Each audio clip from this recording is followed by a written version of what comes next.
Greetings in that divine name of His Imperial Majesty, Emperor Haile Selassie the First. Glory and honor in the name of His chosen Queen, Empress Waziri Menen.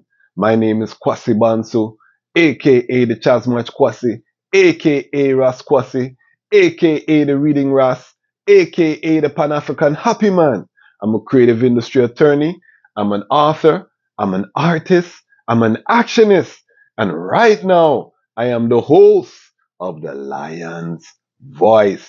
Welcome to the Lion Voice Network and welcome to the Lion's Voice flagship program on the network where we are cultivating the Rastafari man to lead prosperous Rastafari future where the lions and the lionesses are telling their own story and where we are bringing the frontline warriors to the Pan-African and Rastafari communities globally.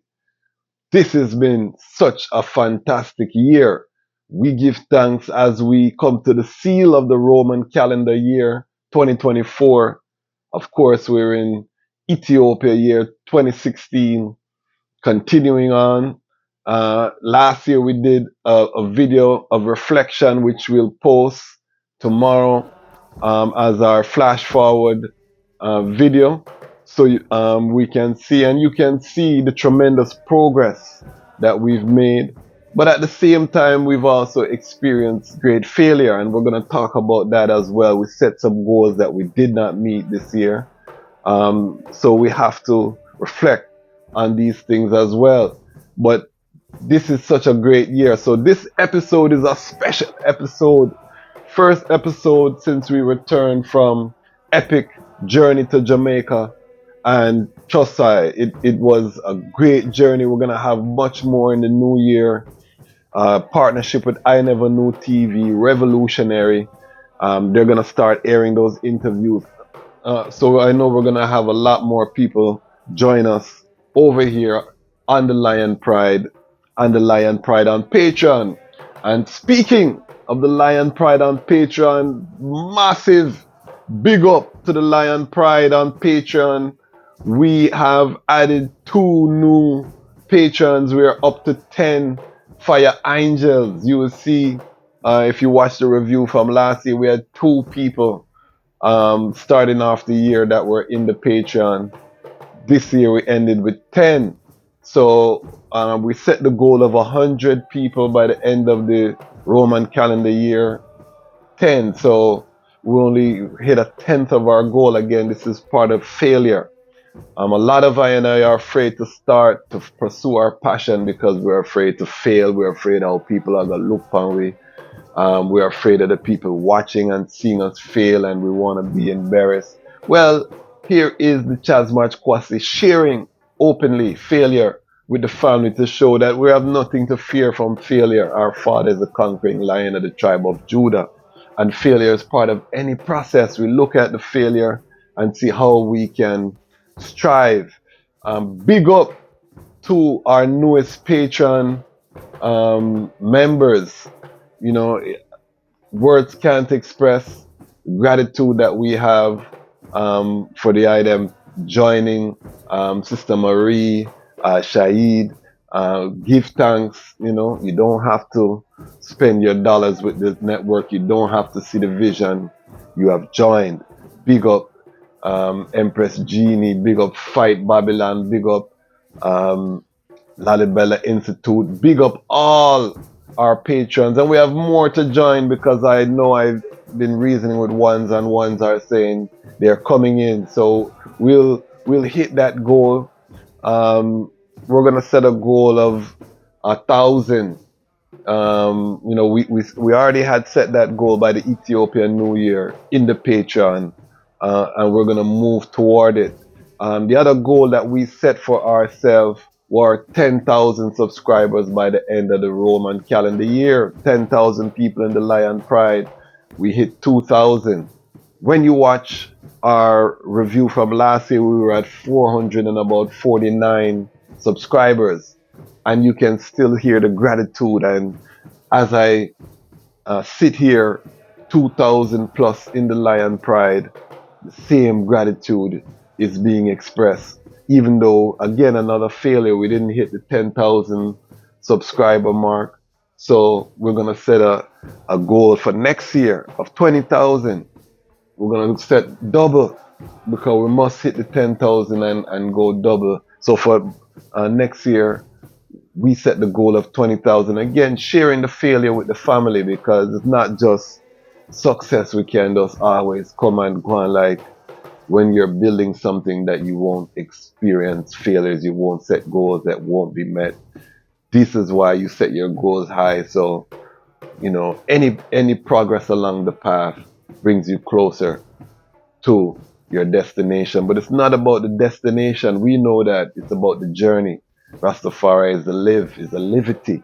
You know, how you live day to day. Consistency beats perfection every day of the week. I tell people that, whether it's my clients, whether it's my brethren, whether it's my sister, consistency in anything you're doing.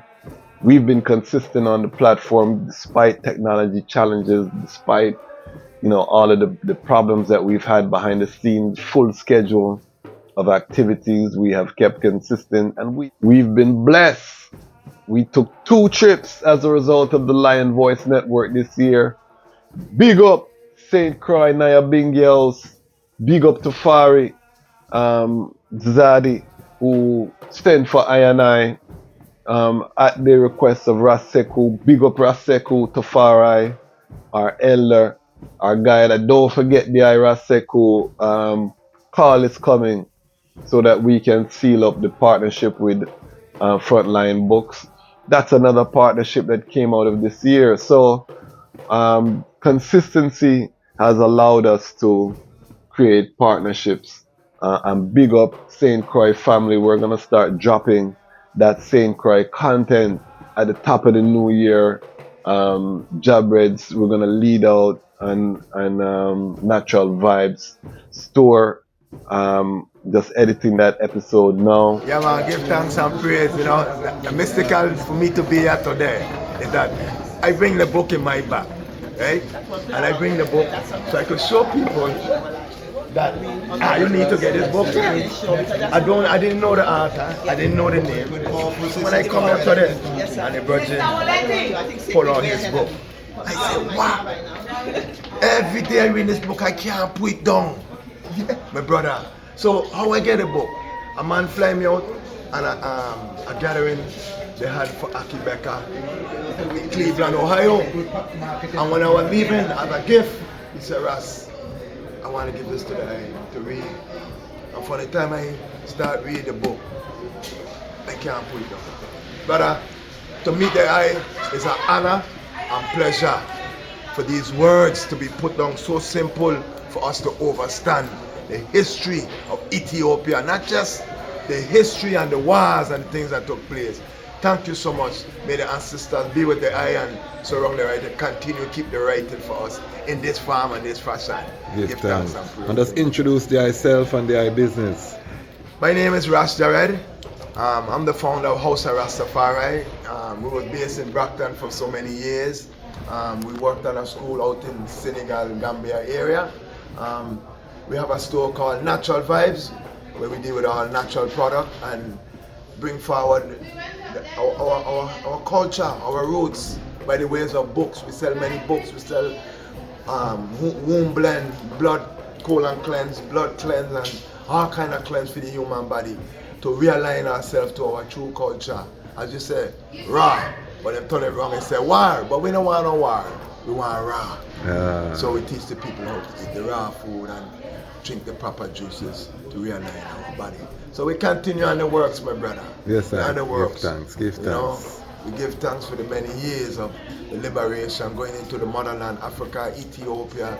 So reading the book really, really touched my heart. Yes, sir. I read many, many books, but this one, I tell the whole world, please go get it. It's very important. Give thanks, Haile, Selassie, Rastafari. Yes. Love. We have the Danny Dread, the Cool Herc interview. We're going to be getting to all of that. The technological difficulties, family, has prevented us from moving at a little faster rate. But we're fully loaded with content. as a result of what? The consistency. Again, we were able to take a trip to St. Croix at the cost of the St. Croix Nyabingi House and set up some works there at the university at the Nyabingi. I performed for the Nyabingi House show, and it was a blessing all around.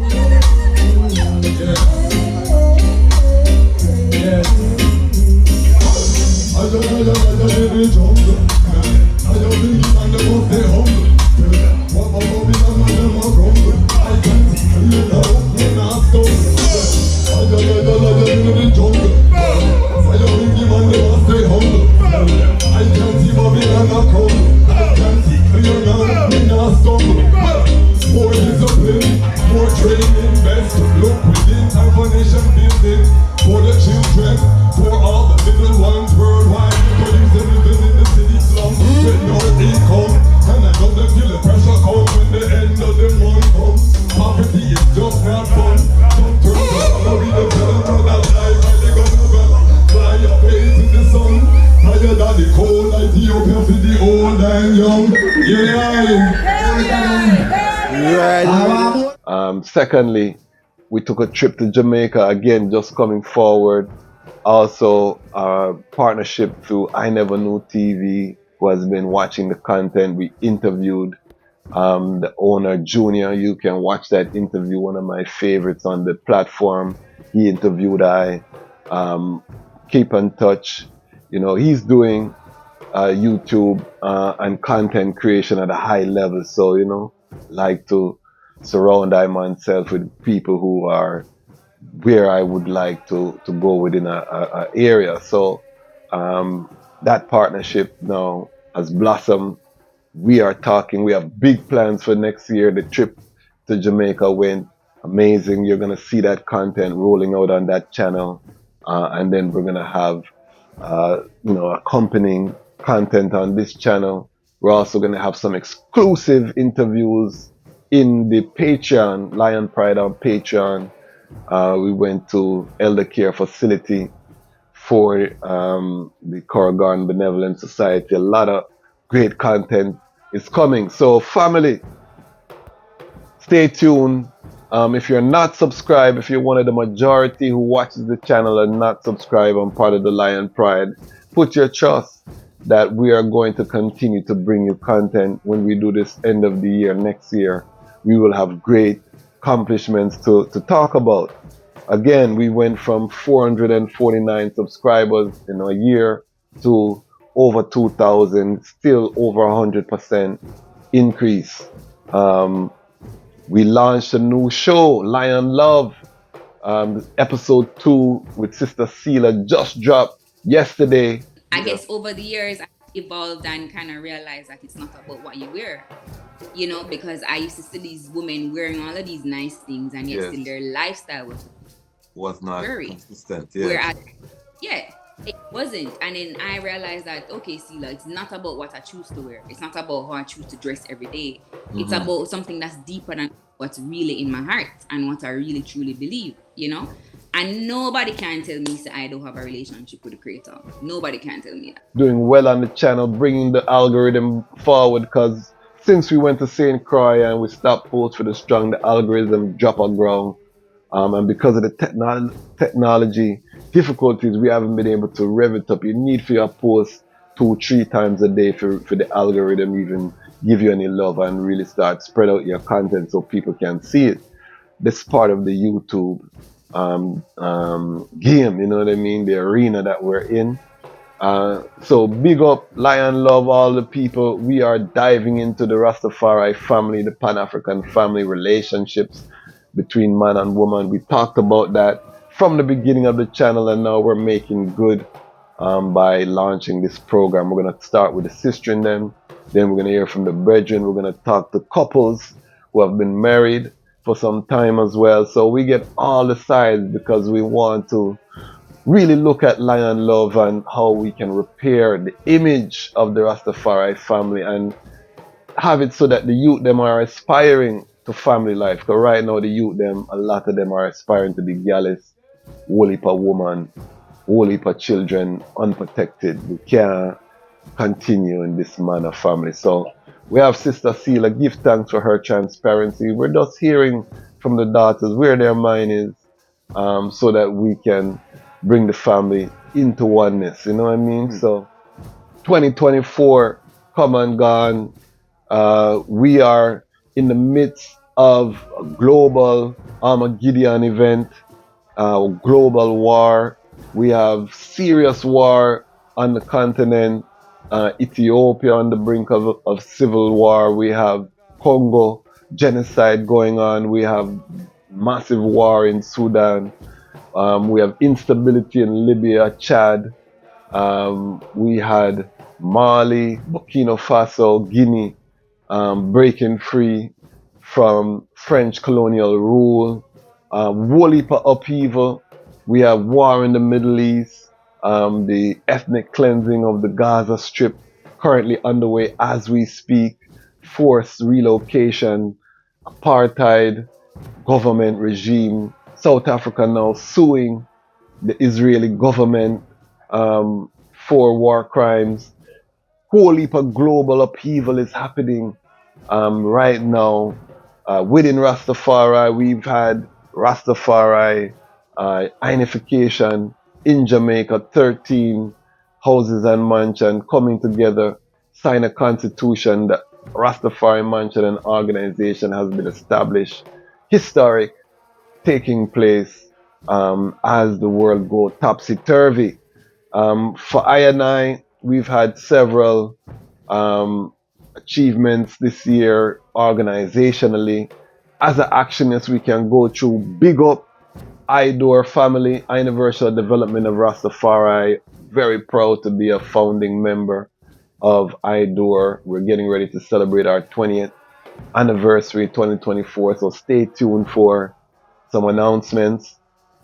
We have started the IDOR Creed Initiative program, the ICI program, Elder Care, the community in Washington, D.C. coming together to rally for our elders. Big up Ras Iris. We're going to sit and talk with Ras Iris. I want to do some documentation around the Nyabingi House of Washington, D.C. So we're going to be talking to some of the elders about that in this coming new year. But big up IDOR, repatriation summit being planned, some announcements, some things being planned with the St. Croix family. Some announcements are going to hit sometime in the new year. Big up IDOR. Big up Habesha family. We went down to Organic Fest. We had the Organic Fest episode, reason with Bingi Shan. Big up Bingi Shan over in Ghana. We had the Dodome Festival, the launching of Kazi, annual festival at Kazi, which is October 15. A mighty event that was had there, in addition to Organic Fest returning to its original venue. First time of the Organic Fest since COVID.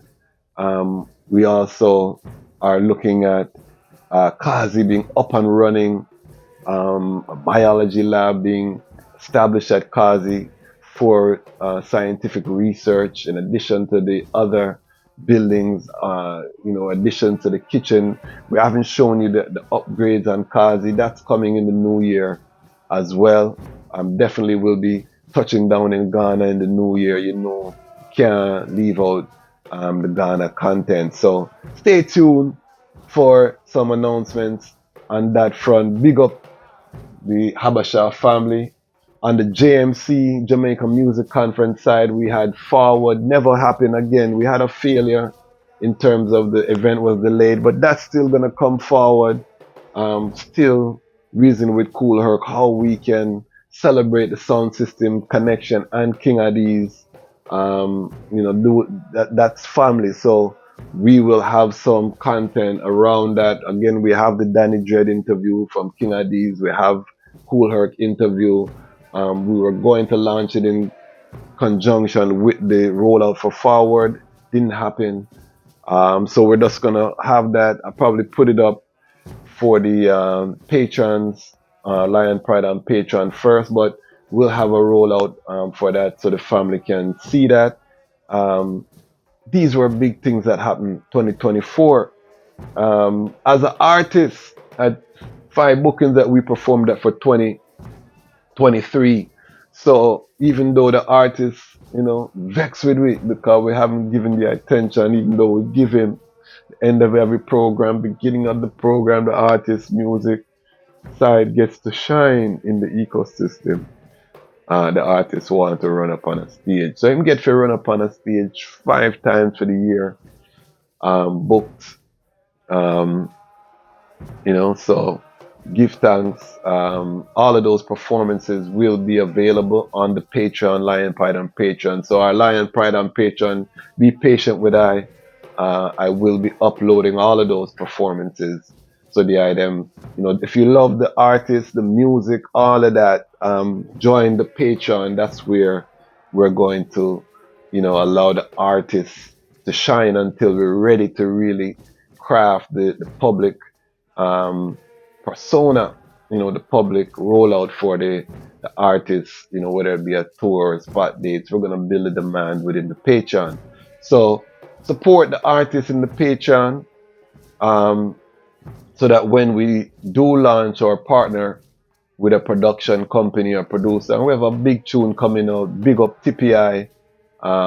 We recorded a single in Jamaica with the legendary Pam Hall. We're gonna have footage about that. We'll probably do an episode about that as well. We'll do the behind the scenes. Will be available on the Patreon. Whole heap of things are happening for the artists. 2023, 2024, the artist year for Blossom. From the attorney side, we've been doing a lot of work within trademark. Did some sync licensing stuff this year. We launched Lion Law program on the platform.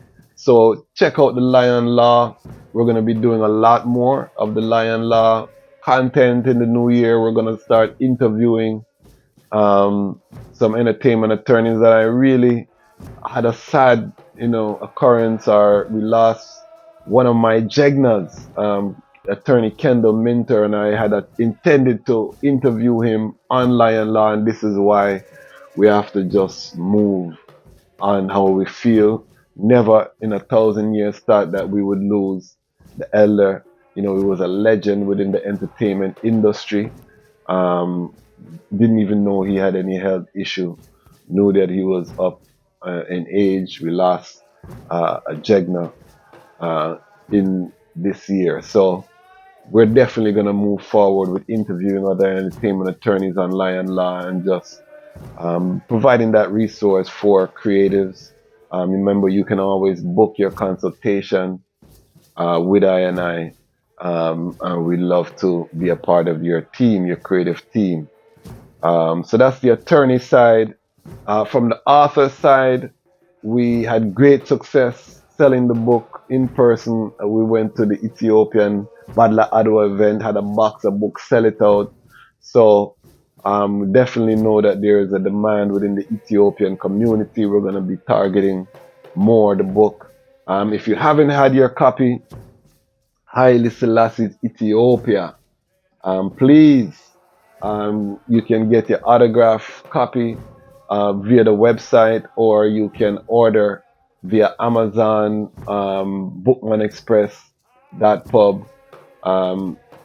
Ship almost anywhere in creation. You can find a way. Get your copy of the book, Epic Story of the Birth of His Imperial Majesty. We talk about it, written as an epic fantasy, give you the whole story of Ethiopia, so that you can really immerse yourself in the context for the birth and why it was so important from a Pan-African perspective, what was happening in the Pan-African world at the time. This book is your entry point. Part 2, we definitely want to start that in 2024. So if you want to support part 2, also join us in the Patreon, support the author works. The more income that we have that we can generate direct from the consumer, the more space that we have that we can carve out to devote to producing for the ecosystem. So definitely, if you want to see more creative output from I, join the Lion Pride on Patreon. Help us to bring this to a level. We would love to hire an editor to free up some more time for I. Editing is very time consuming.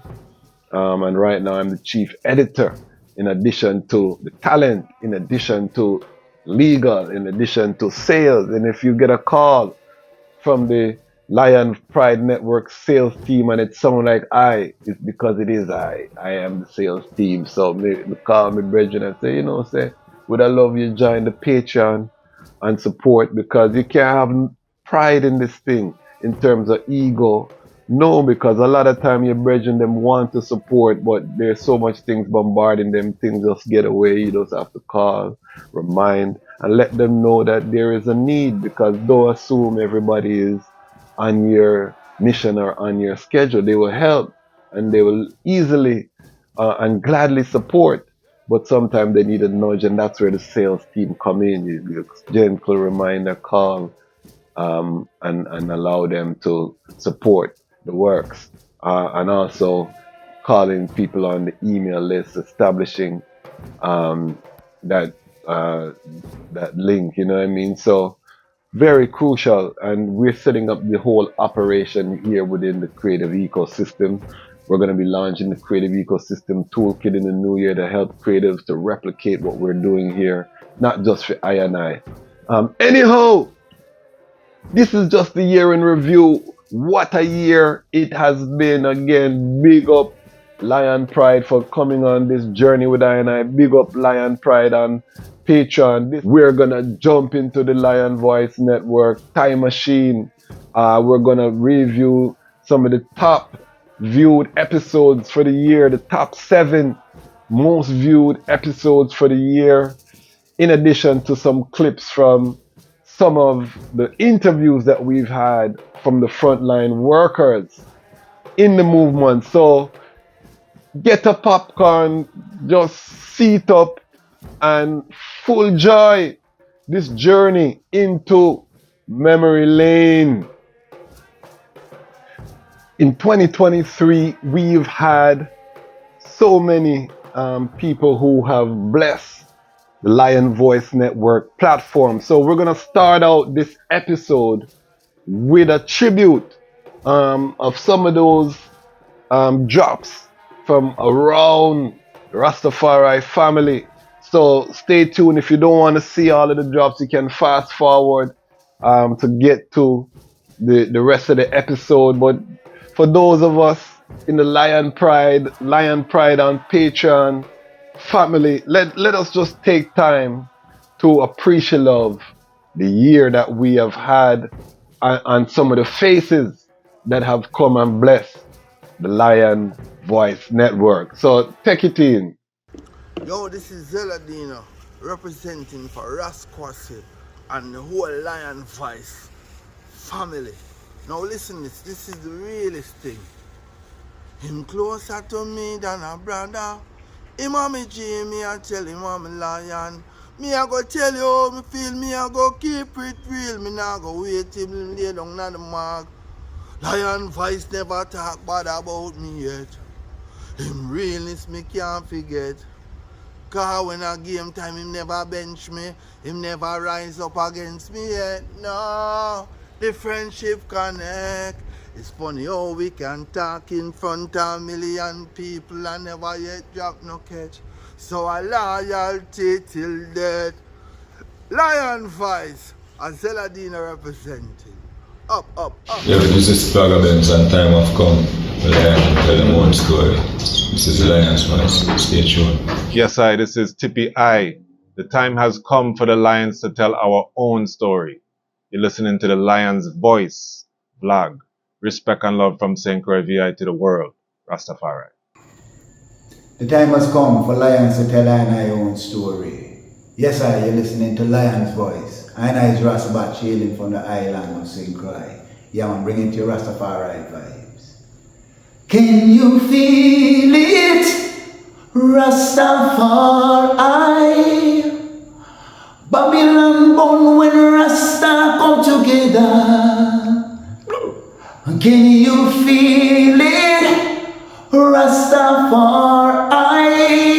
Because Babylon done when I and I come together. Look how we live together, look how we work together, Oh, Babylon done when Rasta come together. Haile, Rastafari, His Majesty and Empress Men in Bless. Yeah man, hailing from Rastafari, Rastafari, I hear you. Greetings, this is Warrior King, and the time has come for the lions and the lioness to tell their own story.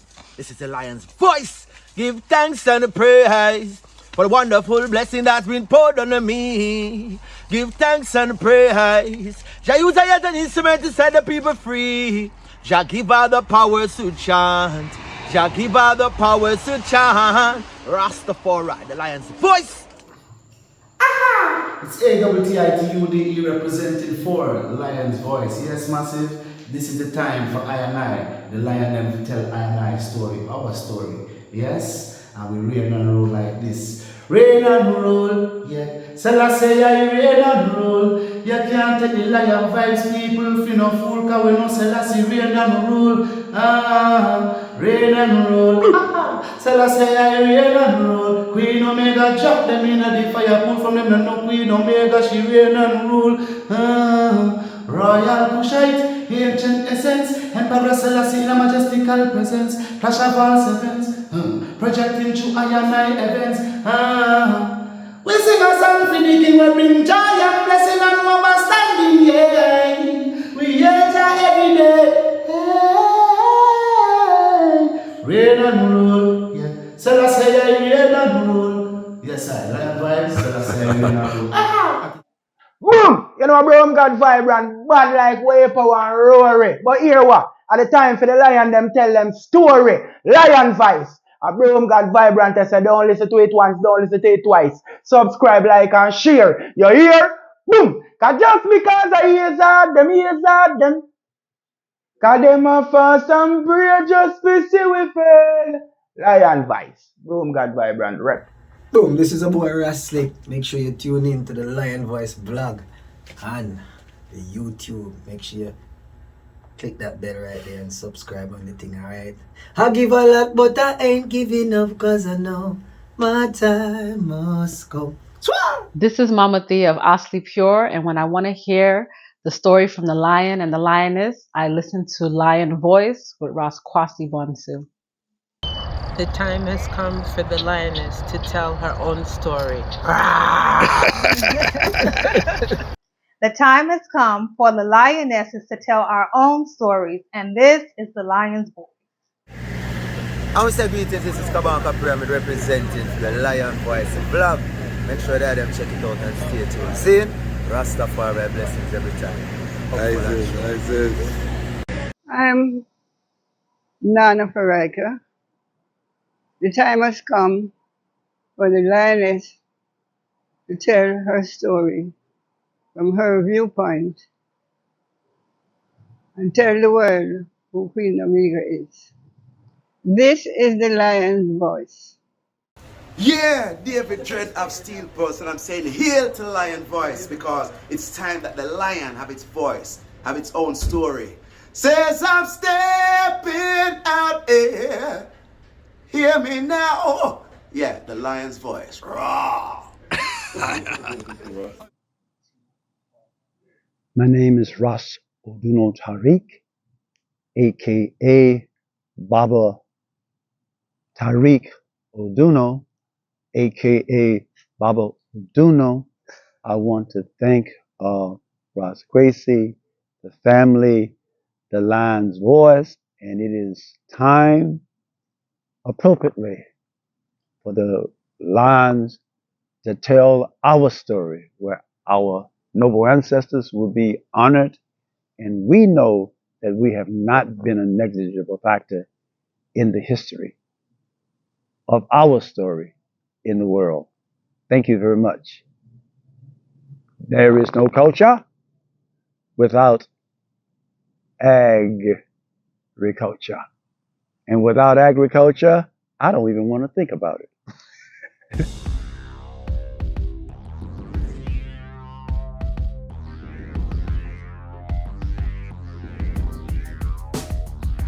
lion voice. Tell them that's the people first choice. Lion voice, make the lioness them feel nice. Lion voice, for the lion cubs we sacrifice. Lion voice, got to show the people them the life. Lion voice.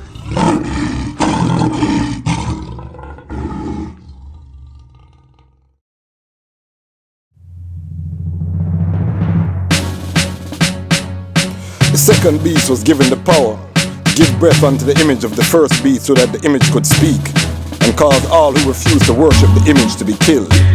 It also forced the people great and small, rich and poor, free and slave to receive the mark on their right hands and in their forehead.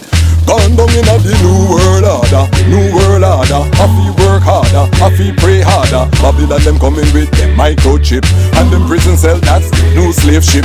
New world order, new world order. Happy work harder, happy pray harder. Babylon them coming with them microchip and them video game, that's the new matrix. It's a new world order. Them start bleaching, diverse doctrine. Them start preaching. Angels for the stars they reaching. They're falling, never hear the lion calling. New world order, them fight against the poor. Machine and robot that sweep them floor. Machine and robot that run them stores. So them create disease ones without any cure. The new world order, new world order. Happy work harder, happy pray harder. Babylon them coming with them microchip and them prison cell, that's the new slave ship. New world order, new world order. Happy work harder, happy pray harder. Babylon them coming with them microchip and them video game, that's the new matrix. It's a new world order. Them pan cell phone. Families don't even talk in their home. Village farmers get murdered by drones. Village mistress get murdered by stones. New world, so you better call Tyrone. Tell him prepare to use the whole earth a war zone. New world, Satan lost for the throne, so we must accept us and leave him alone. Mighty and big up. And we have many more people who have blessed up, who have done drops, and we'll have many more coming forward in the new year. It's really an honor and a joy to see from brethren and sisters that I've known to internationally renowned artists to rising artists to, it's a spectrum of who has been on the platform, and we are forever grateful for everyone who has come on this journey with I and I. Give thanks. But this episode, we're going to talk about Ethiopian Christmas. Why is it on January 7th? And remember that all of the Orthodox churches celebrate Christmas on January 7th. I started to do a little research to find out what is the history. And when you dive deep, what you find out and what you recognize is that nobody knows the actual historical date of Yeshua's birth. Let's just put that out there. Most of these conversations didn't happen until hundreds of years after he disappeared from creation. So nobody has a definitive date. A lot of people think because of indications that it would have been in the spring. There was a census. The flocks were in the field at pasture. These things typically don't happen in the winter. So a lot of biblical historians put it in the spring. It was actually celebrated in May by the early Egyptian church. And this is another key thing when you research the history of the church. Remember, the church in Alexandria in Egypt was the center of Christianity before Rome. Before Rome adopted the Christian faith, Saint Mark, who wrote the Gospel of Mark, traveled down into Egypt, into Africa, and this is what was basically the head church before it was usurped by the Roman influence. They celebrated in May. There was a council that came together. We talked about that in the Christmas episode, and December 25th was decided. December 25th and the Orthodox date actually coincided for some time. But this is one of the things that lets us know how power is distributed in the earth, because you had a pope named Pope Gregory. And Pope Gregory was an astronomer and studied the stars and decided he wanted to change time, and through his edict and through the power of the Catholic Church, which we as Rastafari know is one of the more powerful institutions on the planet, shadow government. We talk about that in another episode. They were able to change how time was recorded. So the Julian calendar, and for those who are not familiar, the Julian calendar was popularized or implemented by Julius Caesar, again another Roman. So all of these time measurements and the Ethiopian are on the Julian calendar. So this is why Ethiopia is 7 years behind. They stayed with that older calendar. But remember, these calendars also, we have to also recognize, are based on calendars that were taken from Kemet, from Egypt. So, you know, everything always gonna go forward to Mama Africa. However, it's important that we know that the celebration, I say all of that to say that the importance of the celebration of this day, the Christmas holiday, is really about celebrating the birth of Christ and not to get too technical as to the historical date. Once you start getting to that, and when I read His Majesty word song, I realize that's the perspective His Majesty is also coming from. You know, the universality, you know, uniting forward Christendom. These were part of the mission as a defender of the Christian faith. The scope, even though we hail Him as the Almighty, He was the Almighty for all, or He was King of Kings for all humanity. So the mission was vast. And what the epiphany that I had in terms of the Christ consciousness and the mission in terms of His Majesty saying that, you know, based on the sacrifice of Yeshua, the hearts of man became the temple of the Most High, and manifesting that God with Himself. You know, when we talk about Emmanuel, which was Yeshua's name given, Emmanuel means the Almighty is with us. So that, you know, knowledge, and even when we used to listen early Sizzla Kalonji and he would say Emmanuel, you know, I used to equate it to Yeshua, not really early in my child, not really knowing the fullness about Prince Emmanuel until I learned more about the Bobo Shanti trad and about, you know, from the elders who actually traded with Prince Emmanuel, I was able to get the history of why the Bobo Shanti revere Emmanuel in that manner. And big up all of the Bobo Shanti family.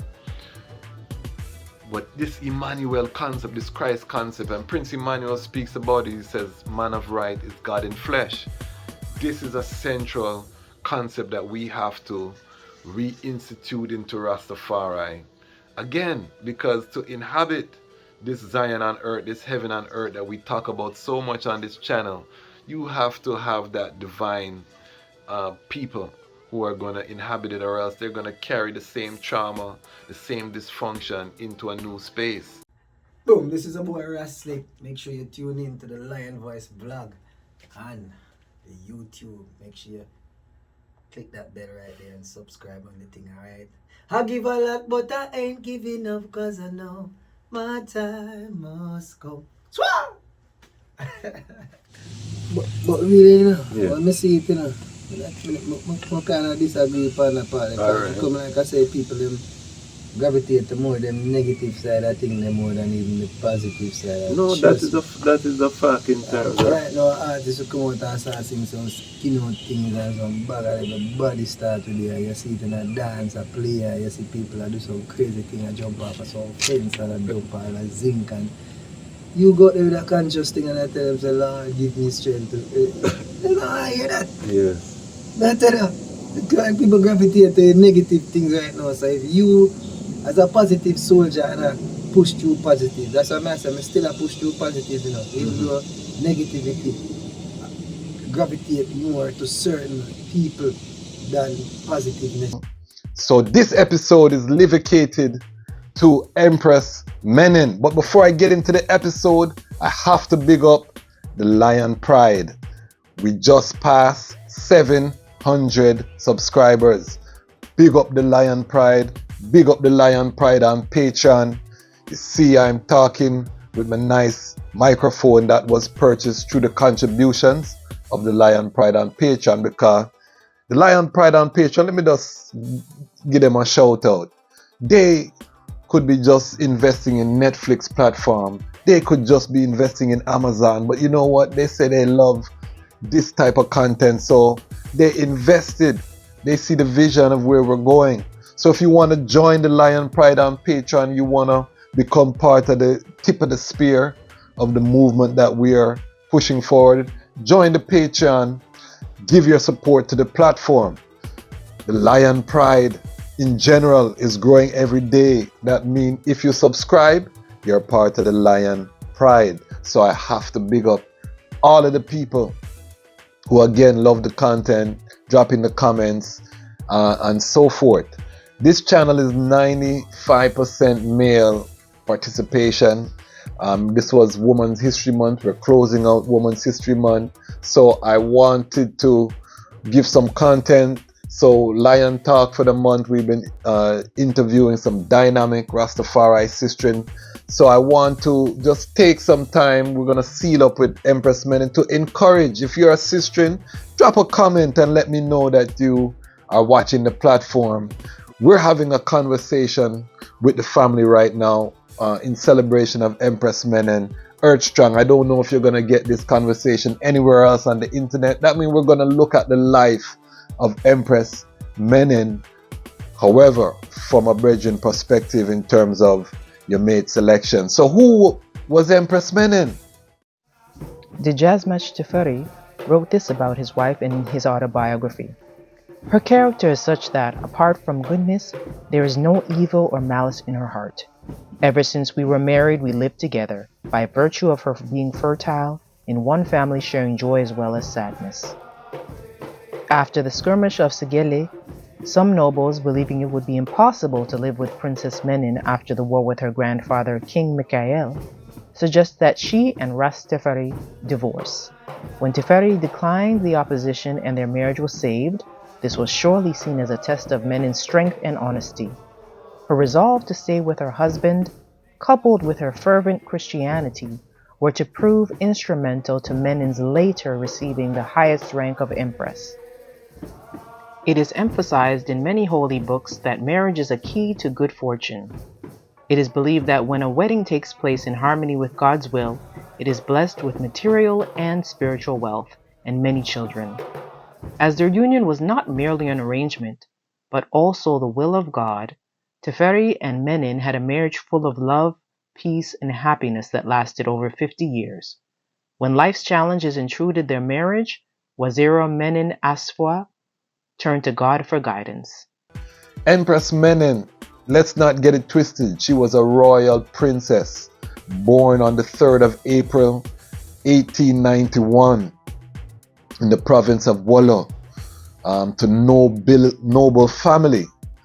She's the granddaughter of the great Negos Mikhail, formerly Muhammad Ali. And if you read Haile Selassie's Ethiopia, my book, we have a whole chapter about Wollo, Ras Mikhail, the rise of Negos Mikhail. And this is a key part of the whole origin story of Tafari Makonnen, because Empress Menin comes from a family that was in direct opposition to her kingman being on the throne of King David. So you see the intrigue. That's why I'm excited to write the future volumes of Haile Selassie's Ethiopia, because people don't know story yet. This is an epic love story, the story of Haile Selassie and Empress Menin. It's an epic love story and mate selection. I just want to say all of that to get into our topic for today, which is the chosen few.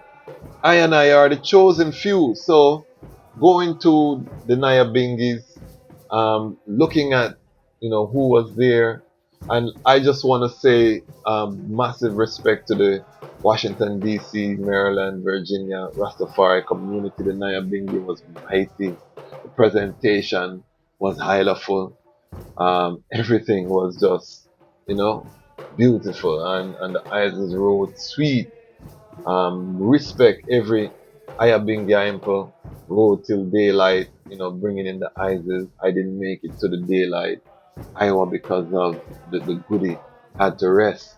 So we give thanks for all who were there that made these eyes so beautiful. But we couldn't help to notice. I was watching a video of the ISIS at Prospect Park, reasoning with brethren since the eye liberation, and the theme keeps coming up, the chosen few, and because Rastafari right now we're going through a period where it's not a peak period. Let's just say that we're not seeing the young, early 20s, late teens. We're not seeing that momentous momentum within the movement. We're seeing aging demographics. We're seeing older mamas at the gathering and them are hold it. We're seeing the babas them at the gathering, them are hold it. We're not seeing that fervor, that zeal from the younger generation, even my children. So we're going to be talking about second generation Rastafari. I'm going to be organizing some conversations with some second generation Rastafari. We're going to dive down deep into what needs to be done, what are the lessons we can learn from generations before us, how can we engage this younger generation. So we're going to have that conversation. But one of the things that I've been saying to the family is that I've never heard this chant. The chosen many, I are the chosen many. The chosen many. I never hear that chant, brethren and sisters. And ones will know which chant I'm chanting. The chant say, the chosen few, I are the chosen few. I have done no wrong. I can't redemption song. So we know these chants, we don't know the chosen many chants. So I say that to say we cannot be surprised at what we see right now on the landscape. The key that I want to emphasize is that we have to realize not all Rasta going to make it in the Gideon. And when I say make it, I mean to live within that reality that is being built, the alternative to Babylon. So when we're talking about Zion, for ones like I and I, who are really treading this tradition, we're not talking about when you die and you go to the celestial realms as an energetic pirate. No, we're not talking about that part there. We are talking about physical Zion, the building of which has already begun. The highest of himself has established her. And as the chosen few, it's key that we really cleave tighter to the teachings of His Imperial Majesty. That's what time it is. Those who are dealing with diverse doctrine, I can't speak for the results that they're going to achieve. I don't know, because these doctrines are not new. All of them perished and rise and drop on ground. Ethiopia stand from that time till this time. His Majesty stand from that time till this time. No make nobody tell you not no different. There's no end to the throne. 1975, August 27th, the last day when His Majesty was seen, Rastafari was already, at a high point within Jamaica and had already spread out of the island to the Jamaica and was starting to spread around the four corners. So the throne had done transferred into the hearts of mankind by that time when the physical throne was removed from Ethiopia. So there was no ending to the throne. Lion of Judah flag, that sovereign flag, now become mystical flag, was flying all over the Caribbean, all over America, all over Europe, already by 1975. So don't make nobody tell you no different. But I want to just read first page of chapter 3, responsibility, where the reading Ras. You see the merch, Ras reading a book, where the reading Ras. So today's book selection, Wise Mind, I just want to read that so that we can have a level set, chosen few meditation, responsibilities. I don't look for anyone else to build this alternative that we have to build. If we're waiting, just know that no one is coming to save I. When me say? I said no one is coming to save I. Look to your left, look to your right, them same brethren. And let me also say that some of the people who will be in the midst building are going to be people that you did not expect. It could be people that you write off. But in that time of judgment, they will rise. The prodigal son them are forwarding as well. So know that. So I just want to touch on chapter 3, just the first page, because these are excerpts from different speeches. But I always want us to level set, anchor the reasoning with word sound of His Majesty, because that's our lion voice, how we deal with our thing over here. So it says, man's desires. This is chapter 5, sorry. Chapter 5, responsibility, wise mind. Man desires many things, but it is the individual's duty and responsibility to desire the proper things. A noble failure may be of more value than a petty success. Key point right there. We cannot fear failure. Failure is part of the process. This is part of the Rastafari man standard. This is the reality that I want to share with brethren and sisters. Now is the time forward. You know, if you drop on your face, you get up, you brush off, and you forward. Anyone who makes wrong choices will be a burden, not only to himself, but to future generations. Again, the two roads, we talk about it. Two roads before I, chosen few many. Though life is short, one should live and act in such a way that his achievements will bring him and his country a good name forever. If he does not use, however, forever, if he does not use his training for worthy ends, he will be an enemy to himself and an obstacle to others. He will indeed be sick while supposedly healthy and dead while still alive. Serious thing. If you're not doing things for the greater good and for history and for legacy, you might think you're doing well, but when the tables turn and the people's eyes are open, you'll be seen as a stumbling block, dead, sick, while you thought you were doing so excellent in your iris, but you weren't choosing the right thing. The obligation to improve oneself does not cease simply because one has a regular job. This one touched the heart, because a lot of us are working on what we do to pay the bills is not our passion. And this is why I have to do legal work that I don't love to do. But I have to pay the bills. So we have to work the responsibility to build this Zion on earth. It doesn't stop just because we're surviving. Serious meditation. We're going deep right now, family. Simply watching other people's achievements is a characteristic of a lazy man. Watch and peep and criticize those people. We're not even pay them no mind, because them just a watch. We're working hours. One who does not contribute to his community and to the coming generation remains to be a burden to his society and an object of ridicule to outside observers. So you can see, family, that I interest is one Ethiopia without apology. The Romos are I brothers. The Eritreans are I brothers. The Somalia are I brothers. The Afar, the Goragi, the Omo Valley.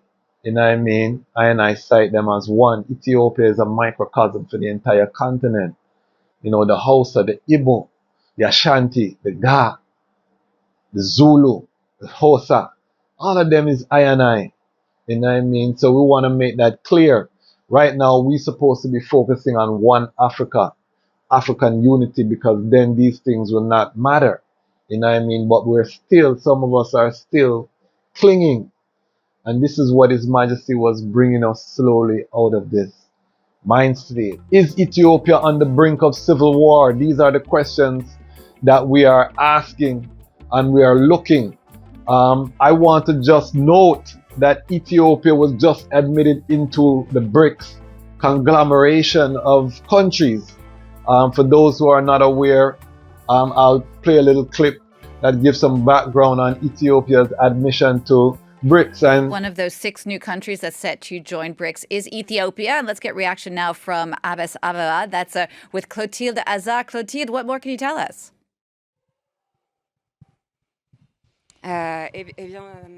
This is a great moment for Ethiopia, said the Prime Minister on the social media X, the new Twitter. He declared that Ethiopia stands ready to cooperate with all for an inclusive and prosperous global order.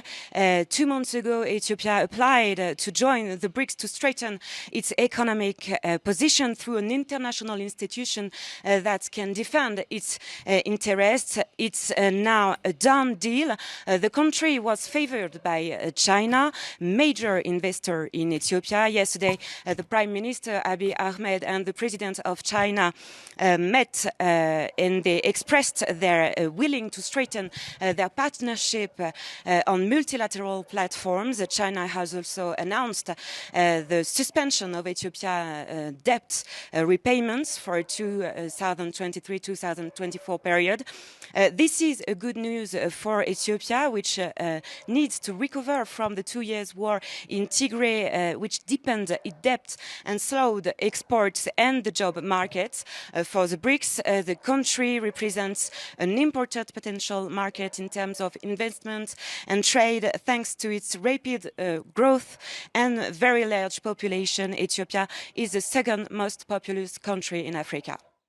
Clotilde, thank you for that. Clotilde has our reporting for us from Addis Ababa. If you love the format where we look at different news and we comment, let I and I know down in the comments, because we're going to be doing more of that. Of course, we utilize fair use under the copyright law that allows you to make commentary. And we always, anytime you see images here, they're for educational purposes.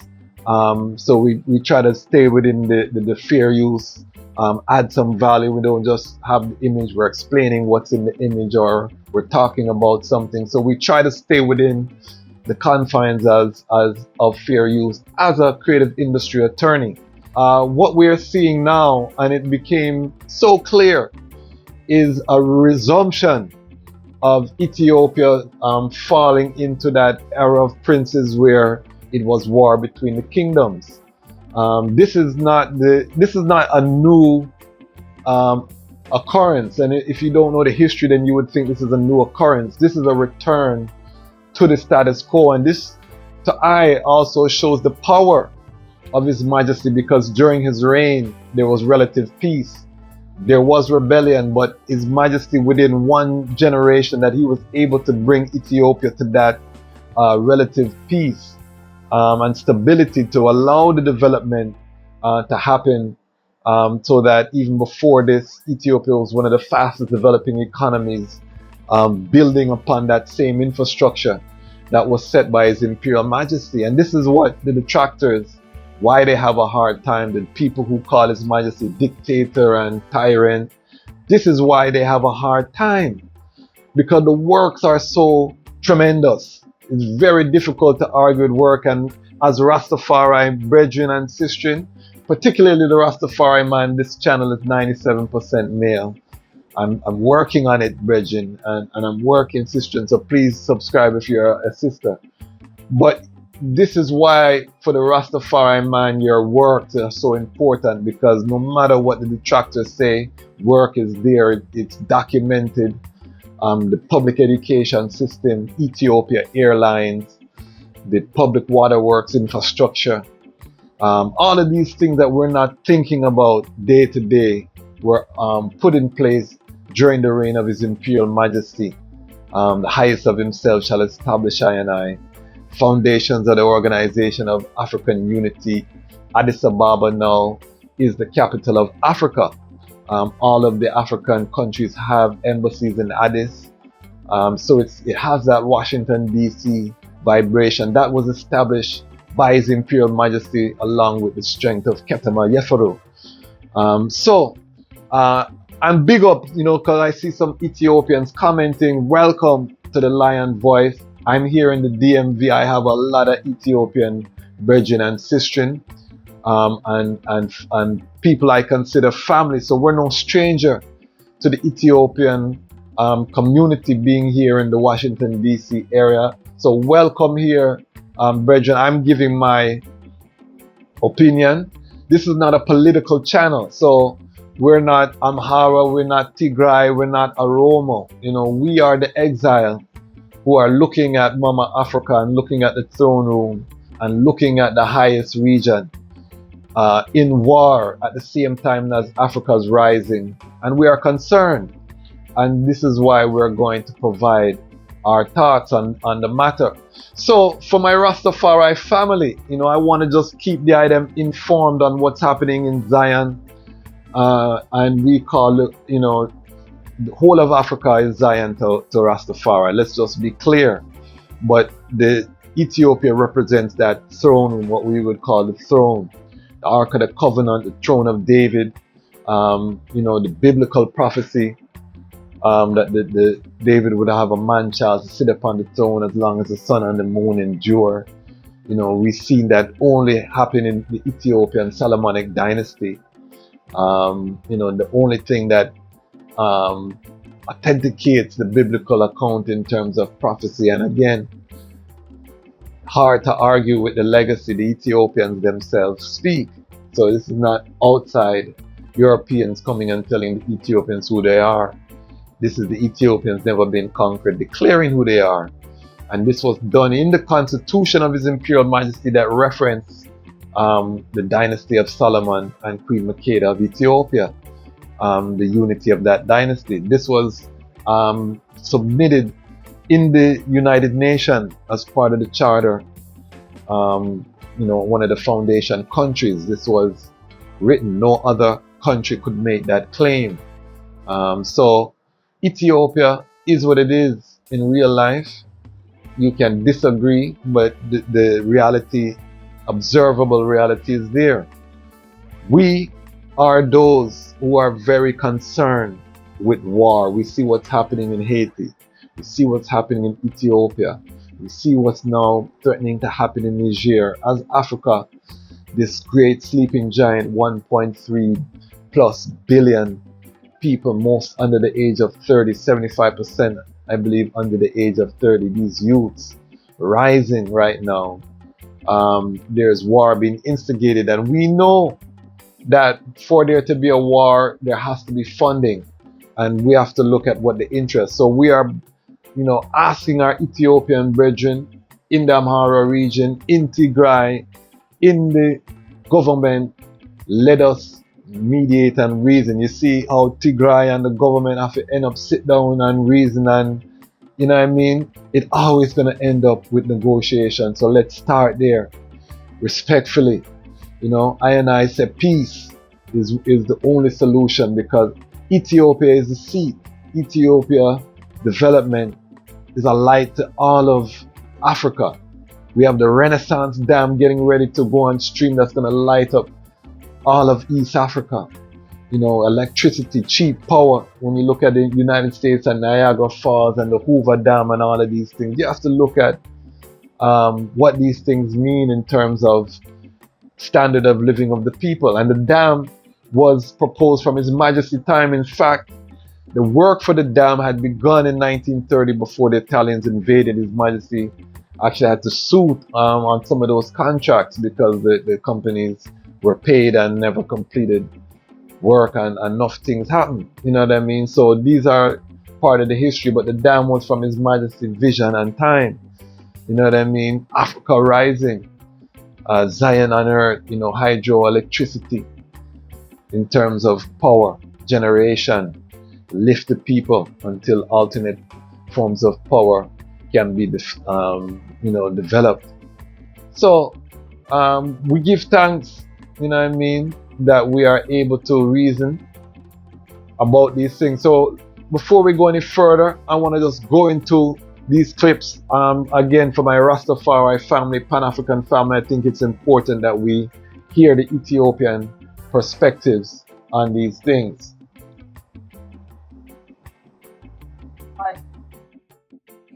In common. Is that not correct? Yes, Andrea. Essentially, the war in northern Ethiopia implicated the Amhara forces because they were fighting in self-defense. They were invaded by several forces, including the Tigray People's Liberation Front and the Oromo Liberation Army. And as you know, this actually lasted for over 2 years, since November 2020. Unfortunately, a lot of crimes were committed, and war crimes included, within the Amhara and Afar regions. So as this was happening, there was this misconception that Amhara supported Abiy, but that is absolutely unfounded, because the Amhara region actually had the largest anti-government protests, including the ones that led to the current round of fighting in the Amhara region. For example, earlier in 2023, protesters came to the streets and led peaceful civil demonstrations across more than 30 cities and towns in the Amhara region, voicing their discontent with the Abiy regime's policies, including decades of genocide committed against the Amhara people, including in the Oromia region of the country. And so this was just one of the issues. There was also political marginalization, subjugation, arrests of political prisoners. These include opposition figures, journalists, professors, students, and sometimes human rights activists and people who are simply profiled for being Amhara. So the reason for the current fighting, I think shows that, or the current fighting shows that these forces were not allied to the Abiy regime, and they do not see the Abiy government as a legitimate government. And we can even look back to the Pretoria deal, So which ended. what the brethren is saying is that the Fano forces are not looking at this government as legitimate, and even though they worked with the government against Tigray, when Tigray had the uprising, they were really fighting to defend their own interests, and that they were not in support of the government. People will argue that point, but it's important to know these parts. And when we talk about Amhara, for those who are within the history, and we're going to go into Haile Selassie, Ethiopia, we're talking about Showa. You know, we're talking about the kingdom of Showa, really, you know. And when we're talking about Tigray, you're talking about the kingdom of Tigray. When you're talking about Oromo, you'll be talking about kingdoms like Jima, you know. You'll be talking about, you know, kingdoms in Wollo. You know what I mean? You'll be talking about those different kingdoms. So these are all ancient realms unto themselves, kingdoms that have always been at war with each other, or for hundreds and hundreds of years were at war up into the modern era. You know, the era of these priestly warrior kings, as I call them. All of these kingdoms were war, and at different times they held power. And it's important to note that most of the emperors have Oromo blood.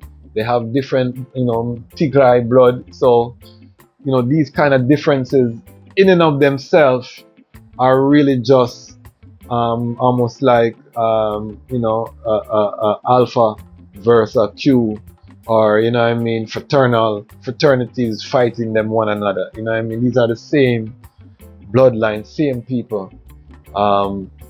Through hundreds of years of intermarriage, you know, in Ethiopia, the bloodlines are all, you know, more closely aligned than they are distinct, and that has been proven scientifically.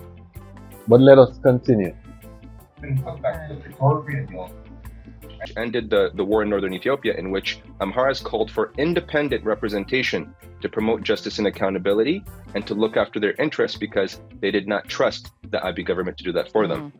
And they were not really included in the Pretoria Agreement, so they seem to feel that they were kind of thrown under the bus in that process by not being really... So, the Pretoria Agreement that she's talking about was an agreement that was signed by the peace talks between the Tigray, TPLF, Tigray Liberation Front, and the Abiy government. There was a peace that was meted out in Pretoria in South Africa. Peace accord, the fighting ceased. So that's what they're talking about there.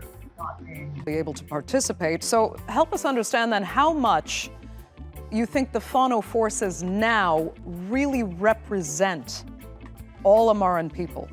Are they united around the cause that the Fano are now going to battle for? Certainly, the Fano, when we talk about the Fano, it's important to understand these are everyday men and women who have taken up private arms. These are their own private arms, oftentimes very outdated rifles, for the self-defense of their communities. And this is a cultural practice by the Amhara people that dates back many centuries. including from the time of the Second World War, when Ethiopia was actually invaded by fascist Italy. And so the Fano took up arms to defend their homes. And this is what we're seeing currently, as the Abiy regime has waged a genocidal war on the Amhara region. And this is waged on for many months now. But what's interesting is that the Fano are actually seen as the only reliable mechanism to look after the safety and protection of the Amhara people. They do not trust federal forces to do this for them, as over the past 5 to 6 years, the federal forces have not only failed to protect Amharas throughout the country, but have actually been complicit in the human rights violations against them. Okay. So the Fano are essentially seen as freedom fighters, not as just your regular type of militia group that is how they're somehow portrayed to be at times. Let me turn to Gebre Christos, because the fear, as you know, among Amara is that without their militia, yeah, that name, the Gabriel Christos, and I see the brethren, you're gonna see him, he has locks, it look like too. These are all Ethiopians abroad. We like to hear the different perspectives. This is episode 100, and we are embarking on a new journey. This is the Lion Talk Show, and we have a very special guest here with I and I today, and we're going to be talking about African liberation. We're going to be talking about His Imperial Majesty. We're going to be talking about repatriation, and I reached out to this brethren. This is very special, and the brethren don't know. I'm going to just give a little brief history of how I met the brethren. I was in law school at the time, a young Ras, just, chatting in the field few years, and I had a study internship at the Norman Manley Law School with a Howard University law professor. So I was doing some research on conflict resolution. And one of the janitors in the building saw I man studying and said, there's a brethren, I need the eye for link, fire. And I say, oh, and him say, yeah man, just chat with I. So him just take I now and take I to Taylor Hall. And I go to Taylor Hall now, which is, I later found out is a famous location on the campus of the University of the West Indies. And I see, a settings, a Rastafari encampment, full encampment, man, a sit down, steam chalice. Them time that the solar dryer was fully active. You know what I mean? Sun dried jackfruit, mango, banana, all kind of sip, Yeah. And I was greeted with a steam chalice, all of the dry fruit we could have sipped. And the introduction at that time, it was not yet doctor. I don't think I was doctor at that time. But Kadamawi knife. So I just want to welcome this brethren, I and I bona fide brethren, Dr. Kadamawi Knife. Yeah, man. Your eyes is higher. And then the brethren invited I to climb the Blue Mountain. This is one of the seminal trad on my trad as a young Ras, because we come from the city, suburban, working class to middle class, to upper middle class. But the I child trad, me really can say the I really help introduce that to I, because them time they demand them a sip direct from the tree.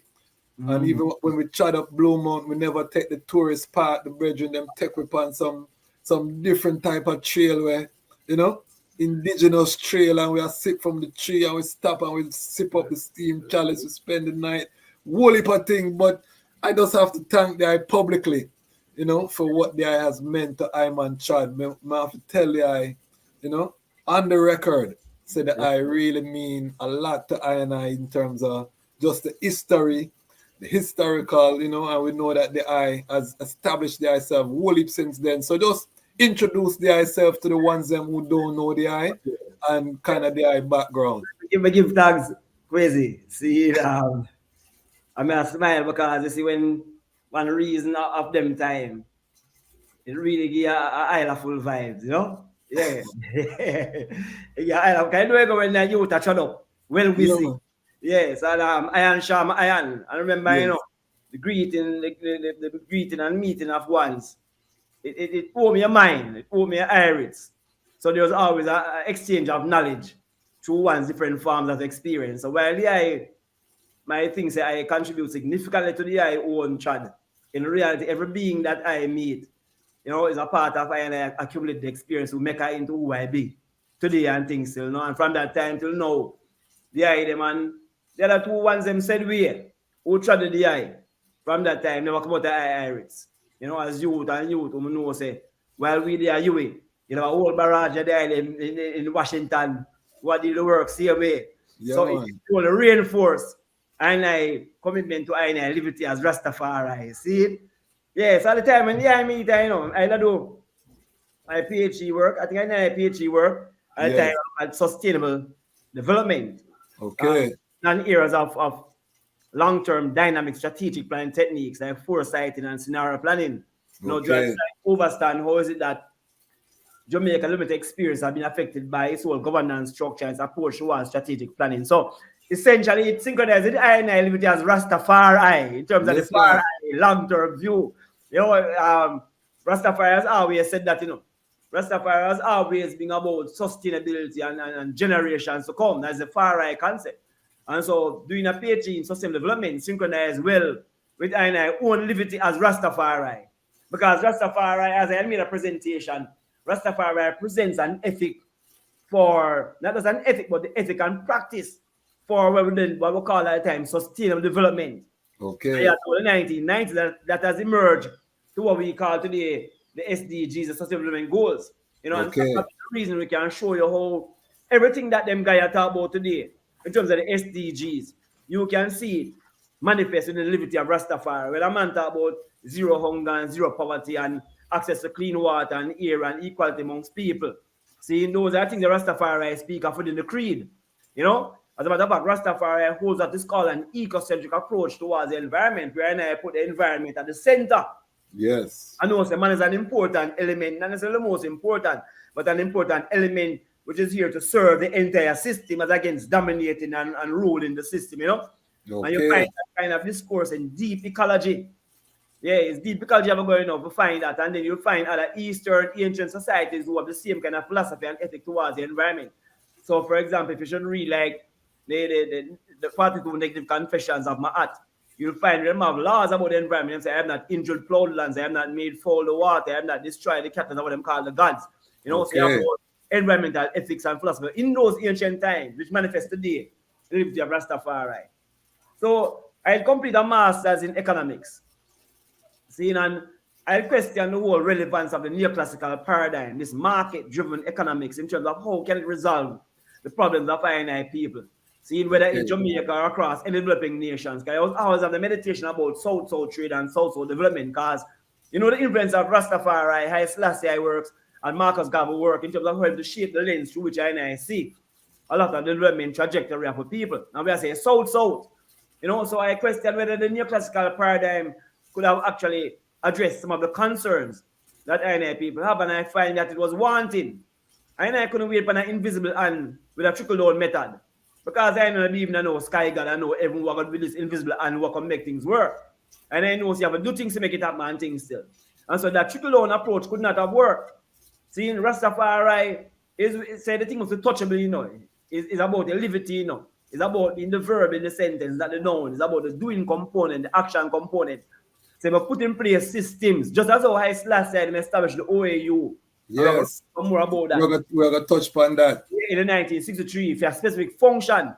So I know the Rastafari, while we have a clear environmental ethic and a political ethic and a social ethic, we need a very strong and clear economic agenda, economic ethic that suits INI people's reality and things still. So that was INI search. So when I completed the master's in economics, I decided I can't do a PhD in economics because it's still in the neoclassical paradigm. So what am I going to do? But while I started to think about sociology, coming out about people and society, after going to a meeting, because I was on this committee for the university, after going to a meeting, I learned about the PhD program in sustainable development. I say, what? From I hear the term sustainable development, I know there's Rastafari and really at about. So, but if you hesitate, I just enroll in that program same time, because you are now asking me to write a thesis which synchronized with liberty as Rastafari. That's why we live like Olive and live like Olive now. Then I say, all right, And pattern man, this me I say, all right, the only law in life is the law of life. And so the more life you consume, the thing them is a better for the eye. But I also recognize that everything is synchronized and everything is aligned. So you have to make sure say, you live now is in alignment with that as well. So simply it's really about that, How do you, while consuming now and satisfy your own needs, don't jeopardize the ability of future generations to satisfy their needs as well? But that's not been the idea. And the philosophy of Rastafari From at that all times. time. That's why I promote agriculture. Seeing which is the basis for all form of development. Yes, You I. plant a seed and you learn from that. Every seed is self-sustained. When a tree bears fruit and drop, the amount of suckers come underneath. You have to kill them all for it to sustain itself. So creation itself, aeration itself, embraces an system that is self-sustained. So we learn, as we wrote in our PhD work, that sustainable development is not a new concept, it's just new words. See, no matter what, Ras Moonai, the ancient, did point it out in our interview. It's not a new concept, it's a new word. New Because word. Rastaman was always there, living in that kind of sustainable way. Remember, you have some far right ones, Mm-hmm. You have some far right ones who do use not even nail and them thing in them construction, them thing, When man talk about recycling of material to make clothes and shoes, Rastafari do them thing from long time. When we talk about green design, we talk about natural light and airflow. Rasta people are doing things from long time. You might From not long time. And I showed in the last episode what His Majesty said at the granting of the Constitution, that the people had to share in the governance of the realm. So it's up to the people now to reject this cycle of perpetual war. Haile Selassie first, Kadamawi, so he came first among the people as the emperor to serve, to show, building the modern infrastructure of Ethiopia so that it could not be torn apart. Building the modern infrastructure of Ethiopia so that it should not be torn apart. To bring us to this hour where we have something now where all of the kingdoms can be proud to work together as the seat of Africa. Why did Ethiopia win the Battle of Adwa, where the Ashanti fail and the Zulu fail and all of these other mighty kingdoms fail? It's because in that hour they were able to put down their differences. Oromo locking arms with Amhara, locking arms with Somali, locking arms with Tigray against a common foe. They were able to slaughter the Italian forces, the Roman army that came to put them under subjugation, and to ensure that not all black people would go into enslavement. Ethiopia alone withstood that terrible tide.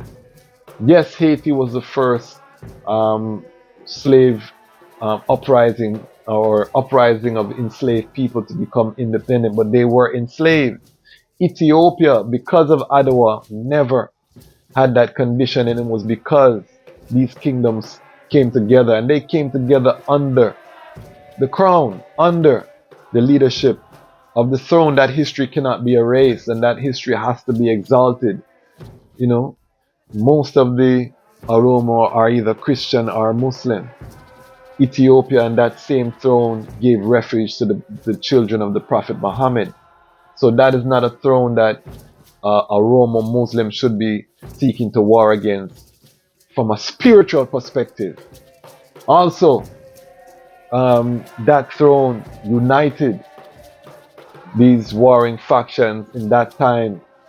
Tigray, remember, Rasmangasha, Rasalula being one of the greatest generals Tigray ever produced in the history of Tigray, chose to put down their differences and their hatred and go and bow before Emperor Menelik for the preservation. This is the Ethiopia that glorifies through the history book that we as diaspora in Jamaica read about and are writing about, that made us proud, that made us heights up the Lion of Judah flag even when we were under colonial rule in Jamaica.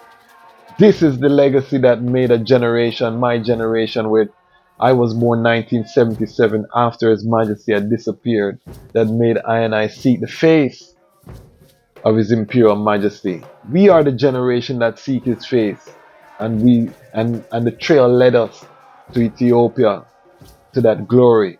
So we cannot wipe away this history so easily. I had someone in the comment in Ethiopia say, look how His Majesty made the people starve, and he had his birthday party and he spent millions, and this propaganda that the BBC and the world power spread against His Majesty, and this is what the detractors are using in 2023 to try to dissuade I and I from hailing the king. So you're trying to invalidate the building of modern Ethiopia, coming from the Dejazmatch stage, 1905, when he started his reforms in Harar as a teenager. You're trying to invalidate that legacy with a birthday party, brethren and sisters. And do you have receipts that this birthday cost $1 million? And do you have evidence that if that $1 million was spent on the drought, that the drought would have been ended and the people's problems would have been alleviated? Let us use common sense, family, when we're critiquing. I don't have any problem with my Ethiopian family critiquing His Majesty, and I love it because it makes I and I go dig deeper and research. But when you come with the propaganda talking points, you know what I mean, of these Western imperialists, it don't, you know what I mean, that can't shake I and I, because it don't make no sense. And it's very surface, you know. His Majesty invited these foreign powers to come and help with the drought, and they made a hit piece against him once the drought was publicized. So, you know, to say that His Majesty was not going to accept international help when he used the international community to build Ethiopia just doesn't gel with the facts, family. So we're done with that narrative about His Majesty and the famine and all of that is weak. Again, behold the upright mark the perfect man, because the end of that man is peace. His Majesty made a militant stand for peace. So I say all of that to say to my fellow brothers and sisters that the solution is at the negotiating table. Yes, the ethnic constitution must be destroyed. There's no way that an ethnic constitution is going to build unity. It's a bad idea. It's one Ethiopia. We're not saying that people cannot celebrate their ethnic identity. And again, this is done through education. I believe Amharic should be the language for the entire Africa. Why? Because the Amharic script is indigenous to Africa. We don't want to be writing African language with European or Latin script. You know what I mean? So if we don't have a written script, which Ethiopia alone, you know, have the indigenous script, you know, this is why I would give Amharic the edge over Swahili, because Swahili was still writing in Latin script. Amharic should be the national language. Addis Ababa is already the capital. You know, these are things that we can work together to make it happen. One Africa, one Ethiopia. The longer that we delay in Ethiopia, the longer it's going to take us to achieve this one Africa that our ancestors, everyone wanted to see, where we can actually raise the standard of living for the regular people. Because remember, the people in Singapore standard of living is nice. How does this perpetual war benefit anyone other than the arms dealerships and some of the elites that make the deals, that enrich themselves, that bank their money in European capitals, American capitals? You know what I mean? How does that benefit the man on the ground who's doing the fighting, whose blood is being shed? It doesn't. The future is at the negotiating table. The future for Fano is to educate the people about the history, educate the people about His Majesty, educate the people about the great legacy, about what unity can do under that throne, and what it means. You know, we want to see the Crown Council, and I've been reasoning with ones affiliated and telling them education has to be the main priority right now, to combat the propaganda that's being pumped in to divide and rule. This is so important, and that's what this channel we're going to be doing. So I'm going to do a series on the era of princes, the Zamani Mesafit, because that's what they're trying to return us to. And I feel like we need some more education about that period, where there was very little development. We could even call it the Dark Ages for Ethiopia because of the perpetual war that was happening at that time. Emperor Theodros ended that era and started, the foundations that led to the development of modern Ethiopia that Menelik, Johannes, and then Haile Selassie built upon. So they want to return us to that cycle of perpetual war where everybody's right, nobody's wrong. We separate into kingdoms and we fight. Ethiopians, let us reject that. Let us stand for one Ethiopia. I will do my role and tell the story from the lion's perspective. Why?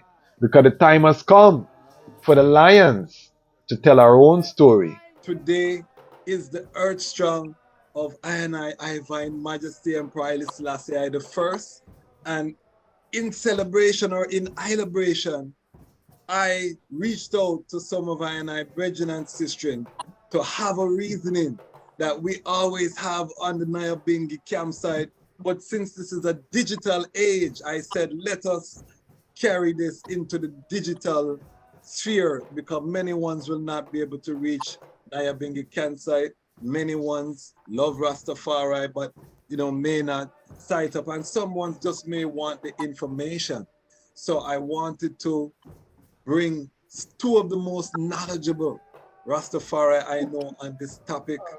I superpower I tell ones is the network, and I feel honored that I can tap ones of this esteem to come and have this conversation about LIDJ Tafari, the birth that would literally change the face of planet Earth and the trajectory of humanity. So without further ado, let me introduce the guests.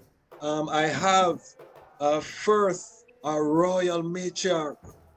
You've seen her on this platform before, on Lion Talk, one of our better performing episodes. She's a doctor, she's a mother, she is a Rastafari Sistrian frontline warrior, and she is also an academic, a librarian. You just go and watch the episode. Who am I talking about? I'm talking about Dr. Mama Walete Beresford. We give thanks. Welcome forward to the platform. And we have another brethren that I have also known for many years from the Nyabingi house. Many of the items will already recognize this brethren. One of our esteemed Nyabingi warriors who is trained in the preceptical order, one of those who was able to, stand in the midst with Ishen Bongo Watu around the world, soaking up the wisdom and the knowledge and the essence of the evolution of the Nyabingi order. He's also a beekeeper. He's also a father. He's also a copyright owner. Many works of Rastafari chants, many of the Nyabingi chants that we chant, he has irated them. I love a chant. It was 1892 in the province of Harar, and Mr. Aine had to make sure and correct I make I know says the I write that chant there, So, yeah, man. So he is etched into the history. Who am I talking about? I'm talking about Ras Ivai Tafari. Welcome, Ras Ivai, to the Lion Talk, Lion Voice Network. Give thanks to Dejazmatch on this blessed day. It's a joy to just be here with, two of I love it, Rastafari exponents, and to share the joy of this day. Very special day in Ethiopia, very special day to Africa, and later on the world will realize how special that day was when it impacted the global scene. So we give thanks, Rastafari. Yes, and just to show you how futuristic Rastafari faith has become, the three of I will be chanting Nyabingi when the item will see this video. So this is pre-recorded. the item will know that the three of I and I will be, in the midst of the ISIS. However, we are futuristic in putting forward a reasoning about Tafari. Now, Momo Olete, I want the eye to really just set the context for I and I. I wrote a book that I cited heavily in Iman book in terms of, who is Yeshima Bet? What is the lineage? Yes, please, let's introduce the book. Set the scene. I want us to paint a picture today because these are storytellers like myself, some of the great orators in Rastafari. Set the scene for I and I, please. Yes, I'm going to set the scene, but not until I give honor and glory to Kadamawi Haile Selassie I and Empress Menen Asfa, and also greetings and blessings to I and I Rastafari Patriarch, Ras Ivai. Yes, I got chills when the eye was blocking on his authorship of the Naya Bingi chants. Woo!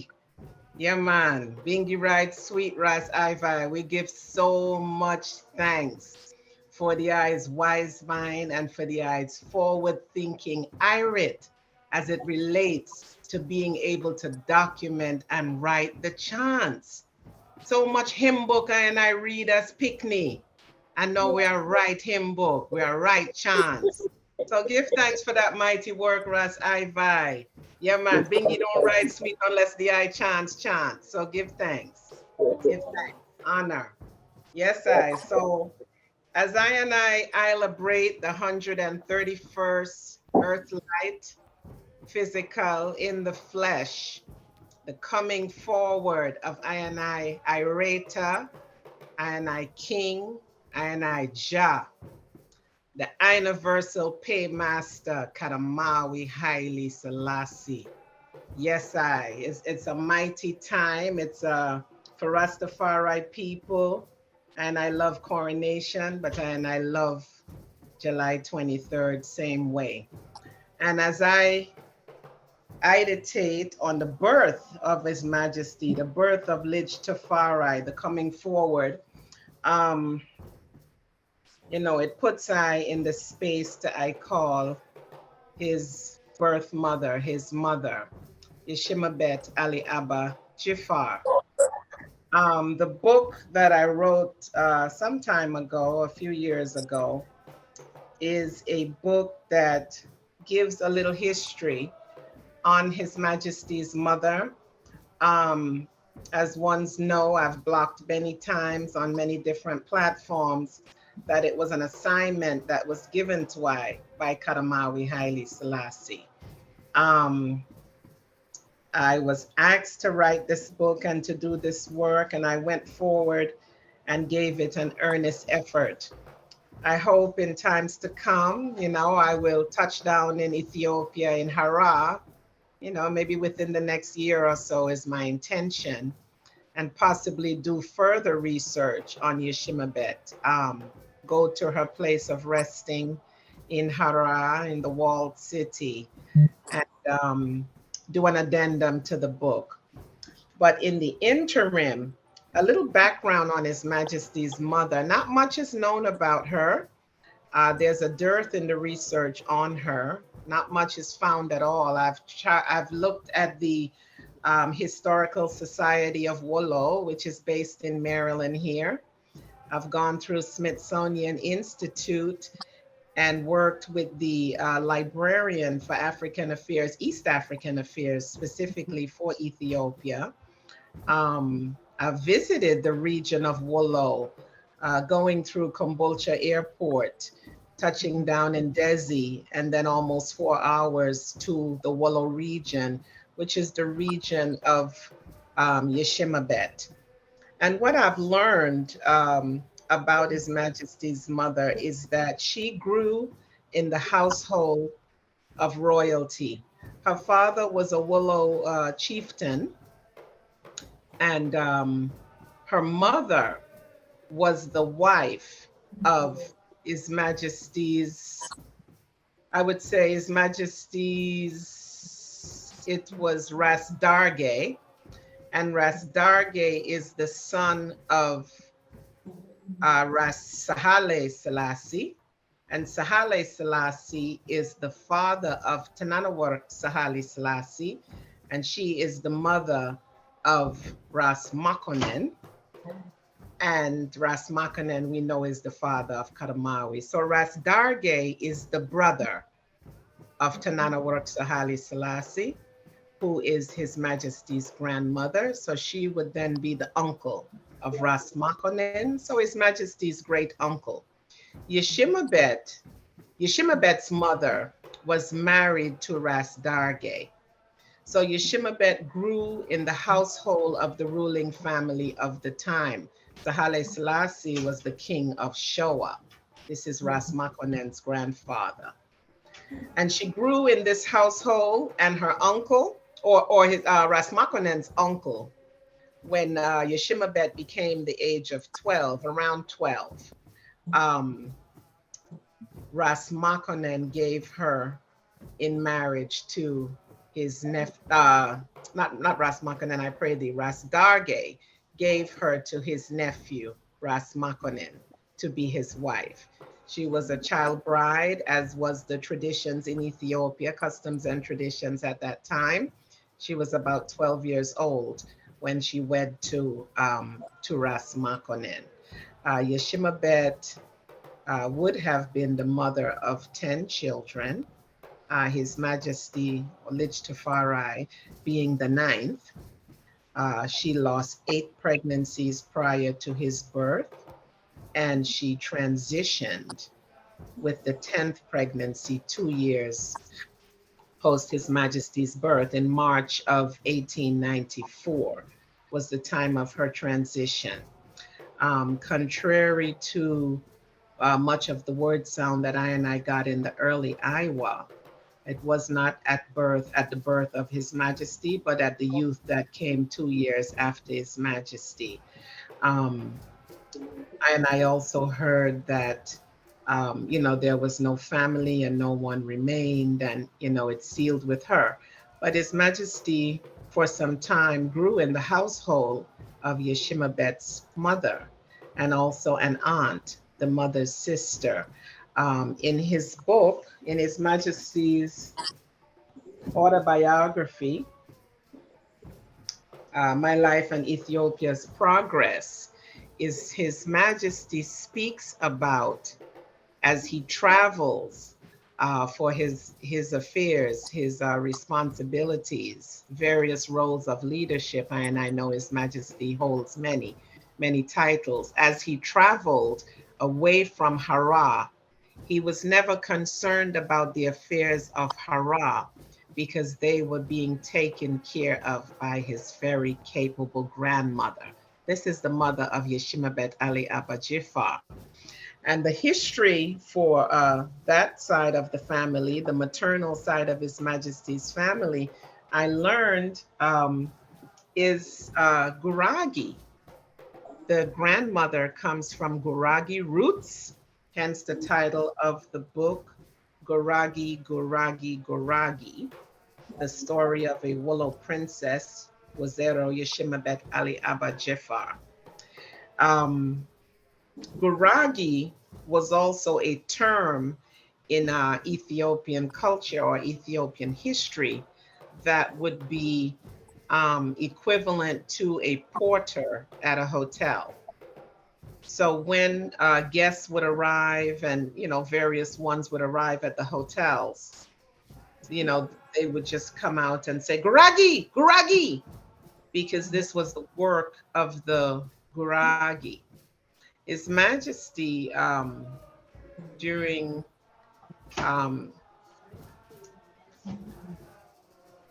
His Majesty later changed the term from Guragi to another term. And I suppose it has to do with the Guragi lineage of his grandmother, who he absolutely adored, his maternal grandmother, Yeshimabet's mother. I'll touch a little bit, just for a couple of minutes, maybe 2 or 3 minutes, on the birth of LIDJ TAFARI. This is a well-known word sound, but it never ceases to amaze I, because July 23rd, 1892 came after a 4-year drought, a drought that began in Ethiopia in 1888, a Yes. drought that was called the Evil Days The because the Kefuken. drought, Kefuken, Yes, because I. the drought was it was a drought that took a lot of lives, not just the livestock and agriculture, but a lot of lives. I always think about the timing of the drought and the timing of Kadamawi's birth. And I'll read from the book. I'll just touch maybe two pages or so. The rains had begun in Hara that July day. And this is speaking, I believe, July 23rd, or maybe the eve of, as it goes into the morning, maybe the 22nd. The rains had begun in Hara that July day. Great clouds were again amassing on flat-topped Kombolcha. A few miles out from the town, the governor, which is Ras Makonnen, had his country villa at Ijersagoro on the Kombolcha Road. And it was a wattle and daub type house with a certain Indian appearance about its outside veranda. The forecourt was crowned with quests from near and far. Now, this property is still actually there. It's in disrepair, but it actually still sits there and it's visible online. So I'll probably send an image to the eye, the Dejazmatch, that the eye can show it as I block this evening. Yes, so when a woman is in travail, and they're speaking of Yeshimabet, it's time for her to give birth. Other women will go to her and salute her, saying, "Didst thou pass the night well? May Mary keep near thee." When the travail is over, they will wish her well, saying, "Mary, Mary, restore thee with honor." Then when the child is born, the woman may raise the cry of joy. Mary is hearkening, nor will she need much aid. The glad father will fire his rifle, if such is found, and drawing his sword will stretch it across the door for a space, while the old women raise up the babe to watch it. Before 1 hour has passed, butter will be placed in his mouth, and the mother will lie tight, swathed in a length of cloth, lest her back all of her. Some such scene we can imagine in that country house near Hara. The arrival of woman after woman, to give her loyal greeting, and to gather around the mother's bed to discuss how soon the babe will be born. Countless stories exist about the birth of LIDJ TAFARI. Most are unverifiable, and others are grounded in oral traditions. This is one recollection. On the first day, a stern-faced nobleman kept vigil outside of the round house of dried earth and ash, and it had a conical thatched roof of wattle wood. I'm going to skip through a little bit. Yes, go ahead. There was, a gun bearer stood behind him, cradling the man's fine rifle in a scarlet cotton sheath, holding it high above the swerving dust. Farther back from the pair, so these are two that are standing there with their rifles, and further back from the pair, fanned out in a wide half circle. So let I get a visual for that vibration. The two were standing with their rifles and their hands in position in the event that they need to fire, and fanned out behind them in a wide sphere, right? A wide half circle. Upon the sloping hillock was a large contingent of soldiers in ceremonial dress. Now, this is the birth of LIDJ TAFARI. Yes, Ras Makonnen is the governor of the region. He's the governor of Hara. But listen to the pomp and the circumstance. Yes. Right? Each of them, each of those that were fanned out in the wide half circle are holding, they're grasping a loaded carbine, which is a form of weaponry or something. Yes. Beyond, yes, beyond this mass of men were tight clusters of peasants, prostrate and in prayer.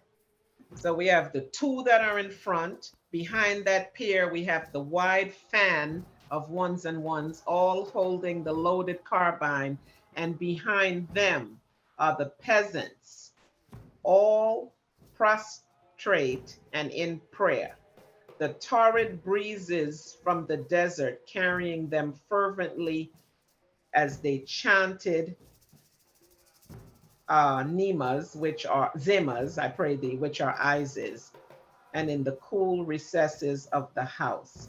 Inside, the physicians administered to the mother under the watchful gaze of priests, clutching long malemias, which are prayer sticks, keeping their heads bowed, their eyes averted.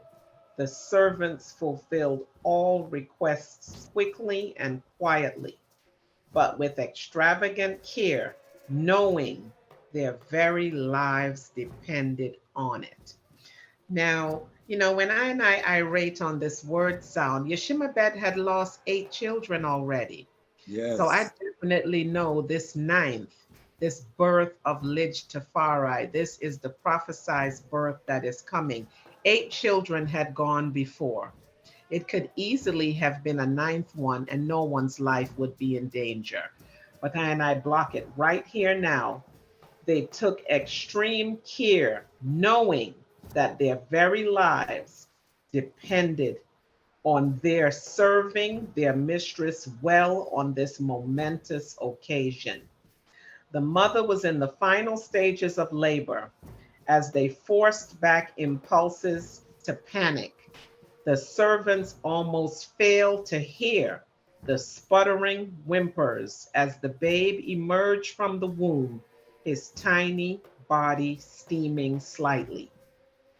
The awful tension exploded with a shrill bawling from the tawny male infant, and all hands concentrated on preparing the child for inspection by his father. This is Ras Makanen is going to come forward now.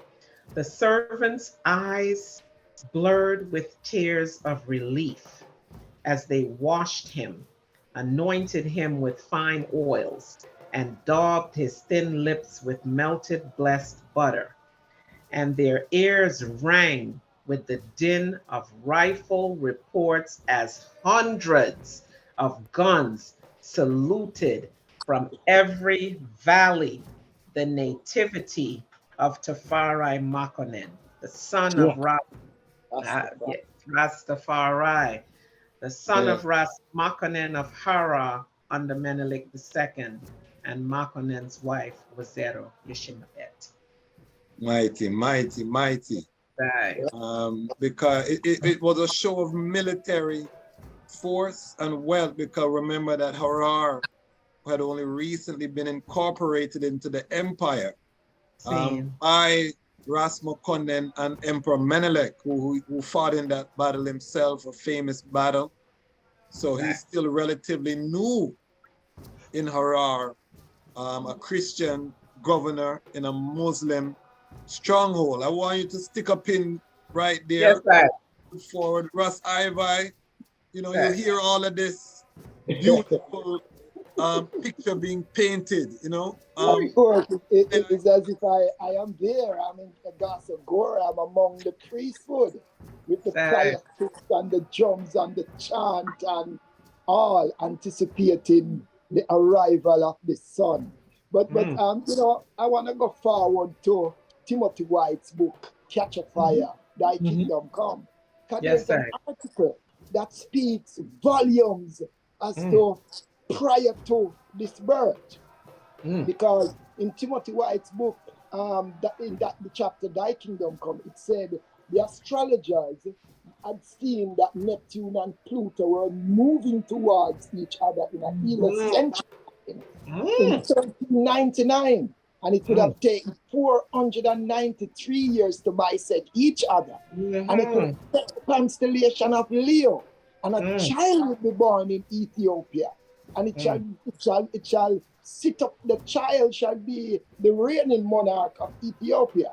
Yeah, and he went on to say that this child shall be the child that was prophesied in the book of Isaiah, that 9 verse 6, that unto us a child is born, unto us a son is given, a government shall be upon his shoulders, his name shall be called Wonderful Counselor, the Mighty God, the ever-living Father, and the Prince of Peace. And of the increase of his government and peace there shall be no end upon the throne of David, none to order it or to establish the justice and judgment, because he said the zeal of the Lord of hosts shall perform this. So that prophecy was there from way back 1399, 14th century. Years. No, 5. Well, 6. So when it comes to Ras Makanen and Lady Yeshimabet, you know, we look at Revelation 12 that speaks of this woman that Satan did decide that she should not bring forth, you know, but within a time, you know, she was relieved and she brought forth a man child that was caught up to God on his throne. So we said, wow, this equates to the plight of Lady Yeshimabet. But I remember last year we were honoring the 130th anniversary, and I had a bunch of youngsters, and I was talking to these youths about the birth. So, you know, you minimize and bring the thing down to their level. And I was saying, can you imagine your wife was pregnant, she lost the first pregnancy, and you was so sad about it. A year or so after, she became pregnant again and lost the second child. And you could hear the youths then. And I went on to the third. And then at the end of it, I said, the third child also died. And then I went on to the fourth. And my grandson interceded and said, Grandpa, don't tell me that the fourth child out there now, you know. Well, yes, the fourth child did die. And I went on to the fifth and the sixth. And then he said, then Grandpa, what? Then always back on and continue to live with her. And I say, yes, that is a good thought you're thinking about, because check the moment of Ras Makanen. The first God, the second, the third, the fourth, the fifth, the sixth, the seventh. He must be a distraught man. He must be a man who was saying, God, what happened to me? What happened to Yeshimabet? That there's a curse on me. And remember, you would have, like in Jamaica, I'm sure you would have people who think they are seers or spiritualists or would come and say, Ras Makanen, listen to me now, man, you have to go change your wife, you know. Got something, you know. So Ras Makanen had a lot of different people coming to him, and you have others who would come and say, Ras Makanen, you have a daughter, you know, man. Listen, man, from you take off your pants, man, she's ready to give birth. Yeah. So everyone was telling Ras Makanen all kind of things, but he being a devout Christian decided that he would not go the way of the soothsayers. He would not go the way of He truly love her. Yeah, man. But the average person, they would have said, nah, man, something wrong. 6th child, 7th child going into the 8th. But we know now, because Arar, as they are rightly mentioned, as a Muslim state, that even the Mohammedan prophets came to Ras Makanen and said, Ras Makanen, we have seen it. Your child with Yeshimabet this time shall live. So here now she's pregnant with the 9th child. This is a man of faith, you know. And I remember him going to the palace to see Emperor Menelik. And, you know, Menelik must look at him and see that he was sad. And Menelik would have hugged him and said, my son, have faith.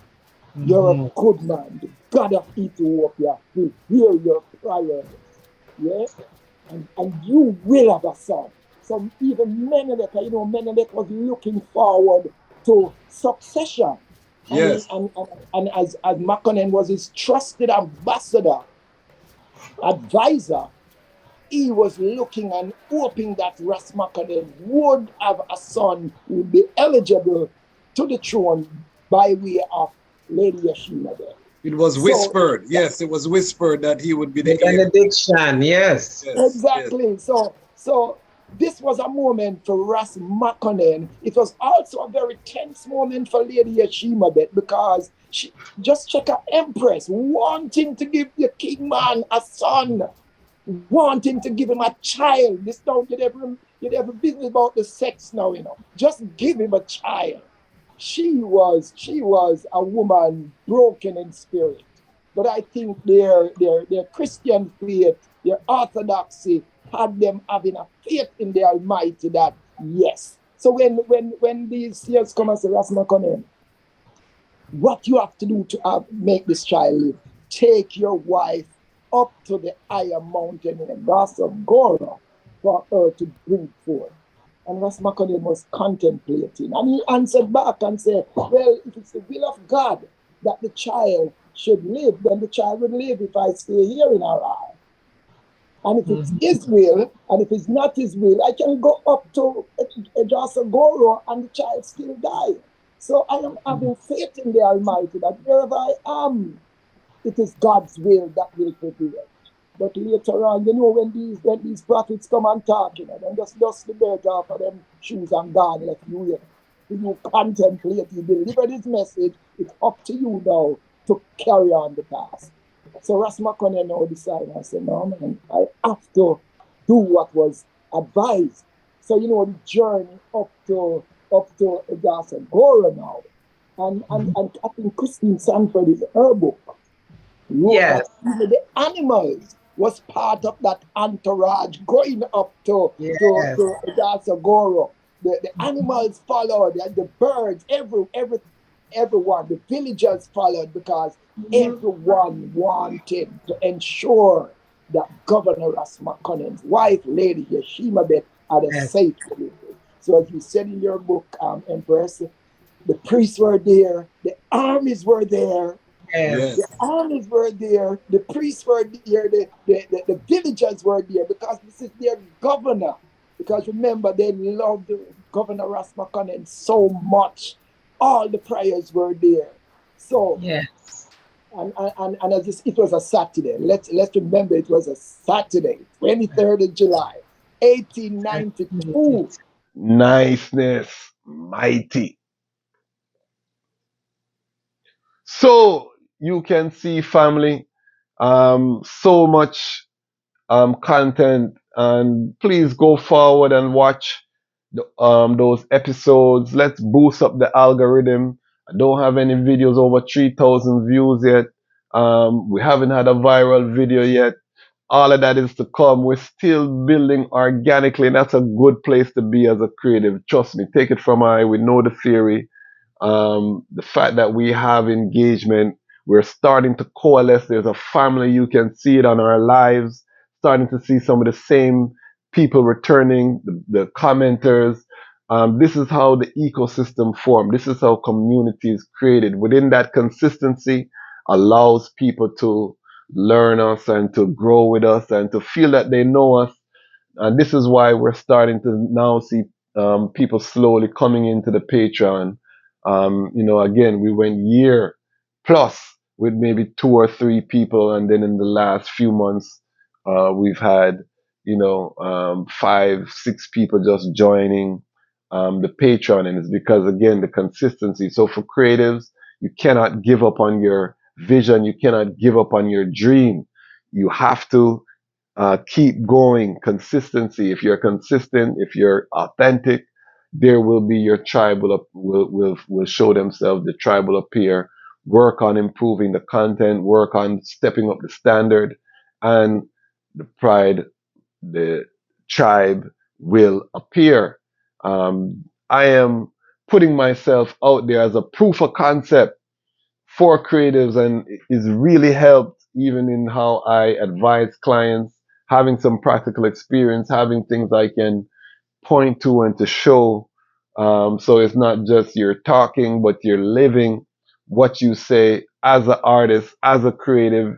It's been some of the greatest time of my life. Thank you. Give thanks for sharing this journey with I and I.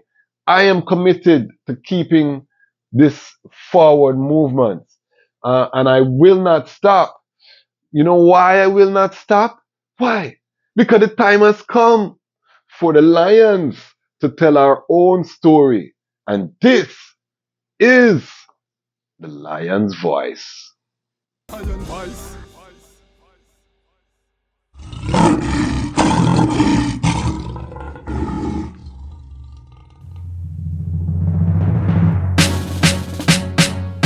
The second beast was given the power to give breath unto the image of the first beast so that the image could speak and cause all who refused to worship the image to be killed. It also forced the people great and small, rich and poor, free and slave to receive the mark on their right hands and in their forehead. Gone down in the new world order, new world order. Happy work harder, happy pray harder. Babylon them coming with them microchip and them prison cell, that's new slave ship.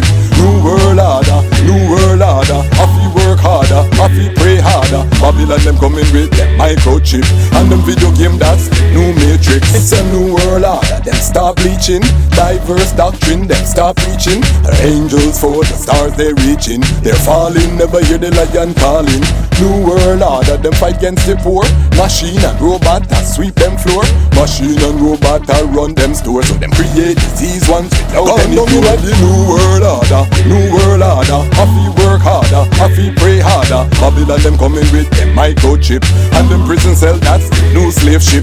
New world order, new world order. Happy work harder, happy pray harder. Babylon them coming with them microchip and them video game, that's new matrix. It's a new world order. Them pan cell phone. Families don't even talk in their home. Village farmers get murdered by drones. Village mistress get murdered by stones. New world, so you better call Tyrone. Tell him prepare, use the whole earth a war zone. New world, Satan lost for the throne, so we must exit us and leave him alone. The new world order, new world order. Happy work harder, happy pray harder. Babylon them coming with them microchip and them prison cell, that's new slave ship.